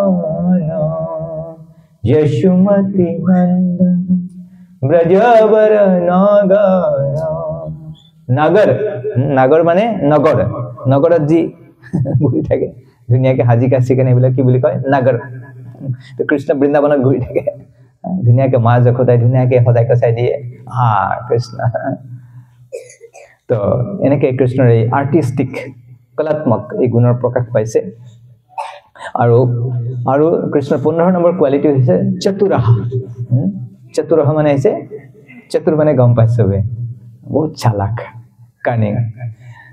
তো ভগৱান তো অৱশ্যে চতুৰ হ'ব লাগিব। চতুৰৰ কাৰণে কৈছে যে যিজন ব্যক্তি একে সময়তে বহুত কাম কৰিব পাৰে, ৰাতিপুৱা দেখিব যে গোচাৰণ কৰি আছে, সিহঁতৰ লগত খুব ধুনীয়াকে ৰাতিপুৱা গান গাই আছে, ধুনীয়া গীত গাই আছে কৃষ্ণই, আৰু গোপীসকলৰ লগত নৃত্য কৰি আছে। বা যেতিয়া গোচাৰণ কৰি কেনে ঘূৰি আহে তেতিয়া কৃষ্ণই গোপীবিলাকৰ লগত নৃত্য কৰে। গোপাল গোৱালি পাৰাতে নাচে প্ৰাণ, গোপাল গোৱালি পাৰাতে নাচে। চরণ চলাই নপুর বজাই মধুর মধুর হাঁকে প্রাণ, গোপাল গোয়ালি পারাতে নাচে প্রাণ গোপাল গোয়ালি পারাতে নাচে। তো যেতিয়া কৃষ্ণ নাচি থাকে কোনোবাই ভাবিব পাৰে যে এই ল'ৰাটোই দুপৰীয়া টাইমত কি কৰিছে, এটা অসুৰ মাৰি কেনে আহিছে, কোনো খবৰ মাৰ্ডাৰ কৰি আহিছে, আৰু এতিয়া কি কৰিছে, খেলি আছে, গমেই নাপায়। আৰু এনেকুৱা আছে ক্লান্ত হৈ গৈছে, অসুৰ মাৰি আহিছে, আৰু গৰু চাৰণ কৰি আছে, কেতিয়াবা গান গাই আছে, কেতিয়াবা নৃত্য কৰি আছে, কেতিয়াবা অসুৰ বধ কৰিছে, কেতিয়াবা গৰু চাৰণ কৰি আছে, কেতিয়াবা বস্ত্ৰ হৰণ কৰিছে। আৰু একেজন ব্যক্তি একেটা সময়তে ইমানবিলাক কৰ্ম কৰি আছে, আৰু মানুহ ভ্ৰমিত হৈ যায়, কেনেকে সম্ভৱ? ঋষি মুনিবিলাকে চাই থাকে কৃষ্ণক, আৰু তেওঁলোক ভ্ৰমিত হৈ পৰে, আৰু কৈছে প্ৰভু এনেকুৱা লীলা কেনেকে কৰি আছে? যে কুৰুক্ষেত্ৰ যুদ্ধ হৈছে, ওপৰত গোটেই ঋষি মুনিবিলাক আহি চাই আছে, সঞ্জয়টো চাই আছে, আৰু ঋষি মুনিবিলাকে চাই আছে। ঋষি মুনিবিলাকে কৈছে আমাৰ প্ৰভু যুদ্ধ কৰিব আহিছে নে এটা বনমালী দেখোনে, ধুনীয়াকে বনৰ মালা চালা পিন্ধি কেনে আহিছে। কৈছে যুদ্ধ কৰিব অহা মানে এনেকে নাহে নহয়। ঋষি মুনিবিলাকে কি কৃষ্ণক চাই কেনে কি কৈছে, বনমালী, বনৰ মালা চালা পিন্ধি কেনে ধুনীয়াকে আহিছে, কৃষ্ণৰ কাৰণে এনজয়মেণ্ট। এই জগতৰ কি অস্ত্ৰ আছে যি অস্ত্ৰৰে কৃষ্ণক মাৰিব পাৰে? সেইকাৰণে কৃষ্ণ হৈছে চতুৰা, এটা কৃষ্ণৰ গুণ হৈছে, কৈছে ভেৰি কানিং, ক্লেভাৰ। আৰু কৈছে কৃষ্ণৰ 16 নম্বৰ কোৱালিটি হৈছে দক্ষ, ভেৰি এক্সপাৰ্ট। তো এইটোৰ কাৰণে কৈছে দক্ষৰ মানে কৈছে দক্ষ সেইজন ব্যক্তিক কোৱা হয় যিজন ব্যক্তিয়ে বহুত কঠিন কাৰ্য এটা খুব ধুনীয়াকে সম্পন্ন কৰিব পাৰে। এটা কঠিন কাৰ্য খুব ধুনীয়াকে সম্পন্ন কৰিব পাৰে, সেইকাৰণে দক্ষ বুলি কয়, এক্সপাৰ্ট। যে কৈছে যেতিয়া আমি জানো যে পাৰিজাত আনিবৰ কাৰণে কৃষ্ণ সত্যভামাক পাৰিজাত ফুল লাগে, আৰু সত্যভামাক পাৰিজাত পুষ্প দিবৰ কাৰণে কৃষ্ণ স্বৰ্গলোকত যাব লগা হৈছিল, আৰু স্বৰ্গলোকত গৈ যেতিয়া পাৰিজাত পুষ্প আনিব বিচাৰিছে ইন্দ্ৰই কি কৰিছে, বিৰোধ কৰিছে। অৱশ্যে ইন্দ্ৰই বিৰোধ কৰা নাছিল, ইন্দ্ৰৰ পত্নী শচী দেৱীয়ে বিৰোধ কৰিছে। তো কৃষ্ণৰ লগত দেৱতাবিলাকে যুদ্ধ কৰিছে, আৰু কৃষ্ণ অকলে আৰু গোটেই বাকী দেৱতাবিলাকে, কৃষ্ণই কি কৰিছে অকলে যুদ্ধ কৰি কেনে গোটেইবিলাক পৰাস্ত কৰিছে, ওৱান মেন। তো ইমান কঠিন কাৰ্য, দেৱতাবিলাক বহুত শক্তিশালী, কিন্তু তেওঁলোকক খুব অনায়াসে তেওঁলোক পৰাস্ত কৰিছে। তো সেইকাৰণে বহুত দক্ষ। আৰু কৃষ্ণৰ যি দক্ষতাৰ প্ৰমাণ আছে যে ৰাসলীলাৰ সময়ত গোটেই গোপীবিলাকে সকলোৱে বিচাৰিছে কৃষ্ণ যদি মোৰ লগত থাকে, মোৰ লগত থকাতে ভাল আছিলে। অকলে কৃষ্ণই চবৰ কথাবিলাক বুজি পায়, হৃদয়ৰ কথাবিলাক, কাৰণ কৃষ্ণই কৈছে ইয়ে থাৱাং প্ৰপদন্তে তাংস্তথৈব ভজাম্যহম, মোক যোনে যেনেকে আৰাধনা কৰে মই তেনেকে তেওঁৰ লগত আদান প্ৰদান কৰোঁ, ৰেচিপ্ৰকেট কৰোঁ। আৰু that is also' moral principles, তো নৈতিকতা। সেইকাৰণে সিহঁতে আশা কৰিছে কৃষ্ণৰ লগে লগে কি কৈছে, যিমানবিলাক গোপী আছিলে নিজকে বিস্তাৰ কৰিছে এক ছেকেণ্ডত। আৰু চব গোপীবিলাকে কি ভাবিছে, কৃষ্ণ মোৰ লগত আছে, চবে কি ভাবিছে কৃষ্ণ মোৰ লগত আছে, কৃষ্ণ চবৰ লগতে আছে। সেইকাৰণে এক্সপাৰ্ট, দক্ষতা, কুইকলি এক্সিকিউটেড ডিফিকাল্ট টাস্ক, যিটো কাম সৰ্বসাধাৰণ মানুহে কৰিব নোৱাৰে। এজন যোগীয়ে 9টা ৰূপত নিজকে বিস্তাৰ কৰিব, তাতকৈ বেছি নোৱাৰে। যদি তেনেকুৱা যোগী এতিয়া আছে নাজানো। কৃষ্ণৰ যেতিয়া 16,000 মহিষীৰ লগত বিবাহ হৈছিলে, একে সময়তে চবৰ লগত বিয়া পাতিছে, আৰু মহিষীবিলাকৰ যাৰ যিমান ওখ তেনেকে কৃষ্ণৰ স্বাস্থ্য হৈছে। কোনোবা যদি মহিষী ওখ, কৃষ্ণ ওখ, আৰু কোনোবা যদি চাপৰ, কৃষ্ণ চাপৰ, আৰু একেলগে চবত বিয়া পাতিছে, আৰু চবতে বাসুতে দৈৱকী আছে, চবতে বিস্তাৰ কৰি কেনে পাৰিব, মানুহে কৰিব পাৰিব, এই জগতৰ মানুহে কৰিব নোৱাৰে। সেইকাৰণে কৃষ্ণৰ এটা কোৱালিটি 16 নম্বৰ কোৱালিটি দক্ষ। আৰু চবতকৈ যিটো দৰকাৰী গুণ কৃষ্ণৰ, যিটো আমাৰ মাজতে থকাটো বহুত দৰকাৰ, সেইটো হৈছে 17 নম্বৰ গুণ, সেইটো হৈছে কৃতজ্ঞ। কৃতজ্ঞ মানে গম পায়, কৃতজ্ঞ মানে কি? গ্ৰেটিটিউড। কৃতজ্ঞ মানে কি কোৱা? কৃতজ্ঞ মানে হৈছে আমি কাৰোবাৰ পৰা কিবা উপকাৰ পাইছো, এইটো পাহৰি যাব নালাগে। আমাক কোৱা হয় খাই পাত ফলা মানুহ বুলি কয়। আৰু অকমান হেৰি ভাষাত ক'লে, ৰাভ ভাষাত ক'লে নমঘাৰাম। অকৃতজ্ঞ হ'ব নালাগে। তো ভগৱানৰ মাজত এটা খুব ডাঙৰ গুণ হৈছে কৃতজ্ঞ। কৃতজ্ঞতাৰ উল্লেখ আছে যে এই মহাভাৰতত উল্লেখ আছে যে আমি সকলোৱে জানে দ্ৰৌপদী যেতিয়া বিপদত পৰিছিলে, দ্ৰৌপদীক কোনো সহায় কৰিব পৰা নাছিলে, আৰু সেই সময়ত দ্ৰৌপদীয়ে কি কৰিছিলে, কৃষ্ণক মাতিছিলে উচ্চস্বৰে কৃষ্ণক মাতিছিলে গোবিন্দা গোবিন্দা গোবিন্দা কৃষ্ণ আৰু কৃষ্ণ আহিছে আৰু কৃষ্ণই কৈছিলে ঋণম এতৎ প্ৰবৃদ্ধং মে হৃদয়ান্নাপসৰ্পতি য়দ গোবিন্দ এতি চক্ৰশ কৃষ্ণ মম দুৰ্বাসিনা কৃষ্ণ মম দুৰ্বাসিনা তো কৈছে ঋণম এতৎ প্ৰবৃদ্ধং মে হৃদয়ান্নাপসৰ্পতি কৃষ্ণ কৈছে মোৰ হৃদয়ত ঋণৰ বোজাটো ইমান বাঢ়িছে ইমান বাঢ়িয়ে আছে এটো কিহৰ ঋণৰ বোজা হৈছে কৃষ্ণৰ হৃদয়ত কিহৰ ঋণৰ বোজা হৈছে কৈছে য়দ গোবিন্দ এতি চক্ৰশ কৃষ্ণ মম দুৰ্বাসিনা মই দূৰত আছিলো তেতিয়া দ্ৰৌপদীয়ে গোবিন্দ গোবিন্দ বুলি কেনে মাতিছিলে আৰু সেইকাৰণে মই ঋণী হৈ গলো এবাৰ কৃষ্ণৰ নাম মাতিছে আৰু কৃষ্ণই কি অনুভৱ কৰিছে ঋণী অনুভৱ কৰিছে এটা কৃষ্ণৰ কৃতজ্ঞতা কৃষ্ণক আমি একো দিব নোৱাৰো একচুয়ালি তো গোপীবিলাকক কি কৈছে ন পাৰে আহং বিবুধায় আয়সাপি নিৰবদ্ধ সংযুতাম তো কৃষ্ণ গোপীবিলাকক কৈছে যে তোমালোকে মোৰ কাৰণে ইমান সেৱা কৰিছা সেলফলেছলি নিস্বাৰ্থভাৱে তোমালোকৰ সেৱাত মই ঋণী হৈ গলো কৃষ্ণ গোপীবিলাকে কৈ আছে তোমালোকৰ সেৱাৰ মই প্ৰতিদান দিব নোৱাৰো তোমালোকৰ সেৱাৰ এটাই প্ৰতিদান আছে কি প্ৰতিদান তোমালোকৰ সেৱা তোমালোকে যি ইমান মহান সেৱা কৰিলে সেই সেৱাই হৈছে তোমালোকৰ প্ৰতিদান let your glorious service be your only compensation তেনে কৃষ্ণ কৈছে তো কৃষ্ণ কৈছে মই ঋণী মই ব্ৰহ্মাৰ ঋণতো মই তোমালোকৰ এই ঋণ হয়তো হেৰি কৰিব নোৱাৰো পৰিশোধ কৰিব নোৱাৰো চাইছে কৃষ্ণ সেৱা কৰিলে কিমান ভাল অলপ কিবা কৰিলে কৃষ্ণ পাহৰি নাযায় তো আমি বিলাকে সেইকাৰণে অৱহেলা কৰিব নালাগে কেতিয়াবা যদি কৃষ্ণ তুলসী পাতা আতৰ দিছে জীৱনত কৃষ্ণ মনত ৰাখিব কৃষ্ণ যদি কেতিয়া ফুল এটা দিছিলে কৃষ্ণ মনত ৰাখিব কেতিয়া কৃষ্ণৰ যে নাম লৈছিল কৃষ্ণ মনত ৰাখিব এই যে ভাগৱত কথাত বহি ভাগৱত কথা শ্ৰৱণ কৰিছে কৃষ্ণ মনত ৰাখিব এইবিলাক কৈছে কৃষ্ণৰ কৃতজ্ঞতাৰ কথা উল্লেখ কৰি কেনে কৈছে যে জাম্বৱানৰ লগত যুদ্ধ কৰিছিলে কৃষ্ণই এটা মণি শ্যামন্তক মণি আনিবৰ কাৰণে যেতিয়া কৃষ্ণই গুফাত প্ৰৱেশ কৰিলে তো জাম্বৱন্তই কৈছে আৰে কোন আহিলে এইটো মোৰ বাচ্চা খেলি আছে আৰু মণিটো নিবৰ কাৰণে আহিছে খঙত আছিলে কৃষ্ণৰ লগত যুদ্ধ কৰিছে 28 দিন কৃষ্ণই ঘোষা মাৰিছে জাম্বৱন্তই ঘোষা মাৰিছে তো কৃষ্ণটো খং কৰিব লাগিছিল না কৃষ্ণই খং কৰা নাই কেলে কৰা নাই কাৰণ জাম্বৱন্তই ৰামলীলা কৰিছিলে তেতিয়া ৰামৰ সেৱা কৰিছিলে সেইকাৰণে সেই সেৱাৰ কথা মনত ৰাখি যদি ভগৱানকে মাৰিছে ঘোষা মাৰিছে কিন্তু কৃষ্ণই খং কৰা নাই হবতে আগতে সেৱা কৰিছে না বহুত মোৰ ঠিক আছে তোমাৰ ছোৱালীজনী বিয়া কৰাইছে জাম্বৱতী কৃষ্ণৰ মাজত সদায় কৃতজ্ঞতা আছে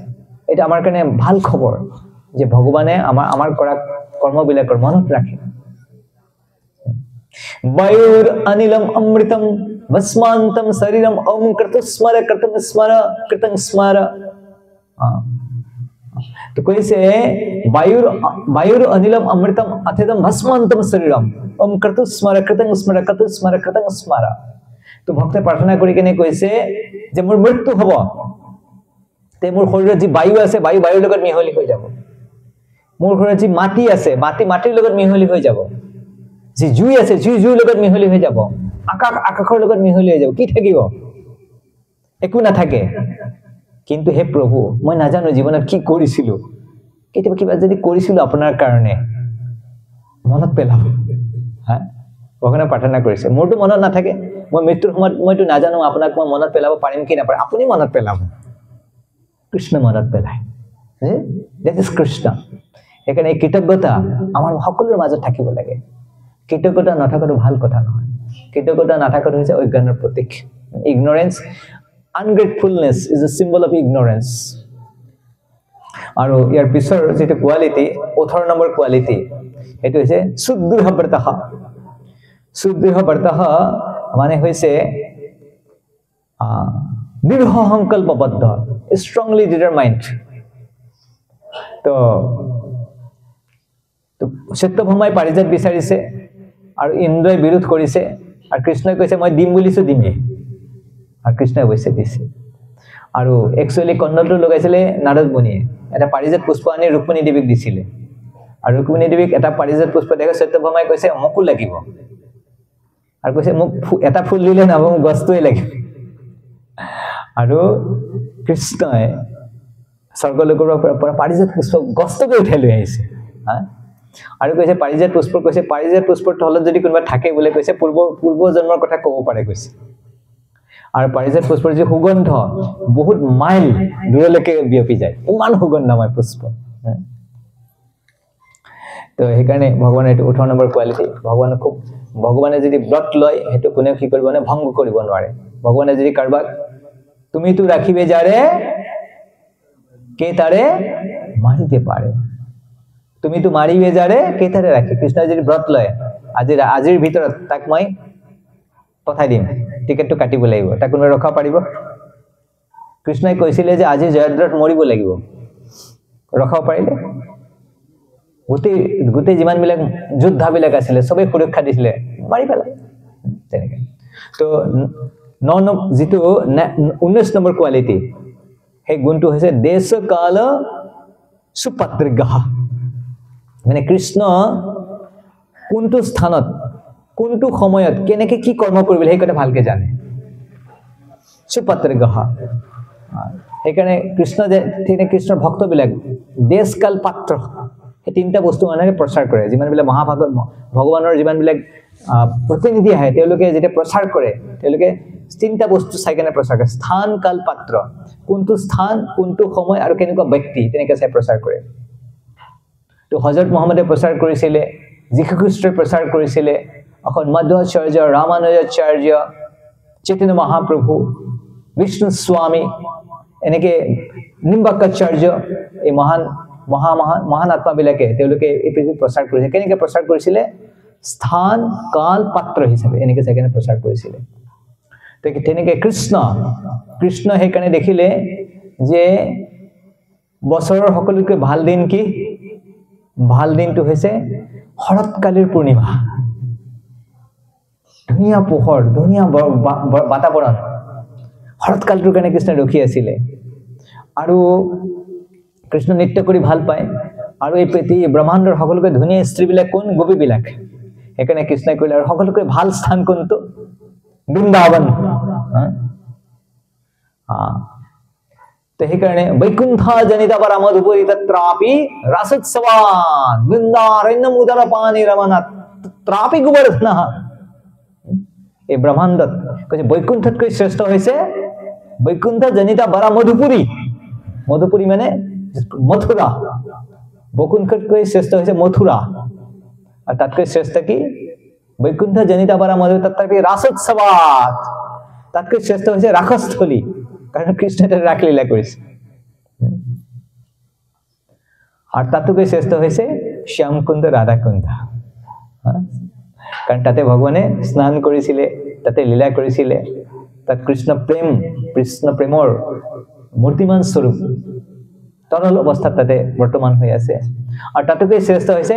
গোবৰ্ধন কাৰণ গোবৰ্ধনক কৃষ্ণই নিজৰ হাতেৰে উঠাইছে ধাৰণ কৰিছে সেইকাৰণে কৈছে বৃন্দাবনত আছো বৃন্দাবন পাইছো শৰৎকালীৰ সময় আৰু ইমান ধুনীয়া বৃন্দাবনৰ স্ত্ৰীবিলাক আছে আৰু সিহঁতেও কাত্যায়নী দেৱী প্ৰাৰ্থনা কৰিছে কাত্যায়নী দেৱীৰ ওচৰত গৈ তেওঁলোকে কি কৰিছে তপস্যা কৰিছে ব্ৰত কৰি আছে কিহৰ কাৰণে কৃষ্ণক পতি হিচাপে লাগে কি ব্ৰত কৰি আছে কৃষ্ণক পতি হিচাপে লাগে সেইকাৰণে কৃষ্ণই তেওঁলোকৰ ইচ্ছাটো পূৰ্ণ কৰিলে ঠিক আছে মই তোমালোকৰ ইচ্ছাটো পূৰ্ণ কৰিলো আৰু সেইকাৰণে কৈছে কৃষ্ণৰ এটা মহান গুণ হৈছে দেশ কাল সুপত্ৰগহ আৰু তাৰপিছত আৰু এটা সবতকৈ ডাঙৰ গুণ হৈছে শাস্ত্ৰ চক্ষুষু এইটো আমাৰ সকলোৰ কাৰণে বহুত ইম্পৰ্টেন্ট কৃষ্ণ শাস্ত্ৰ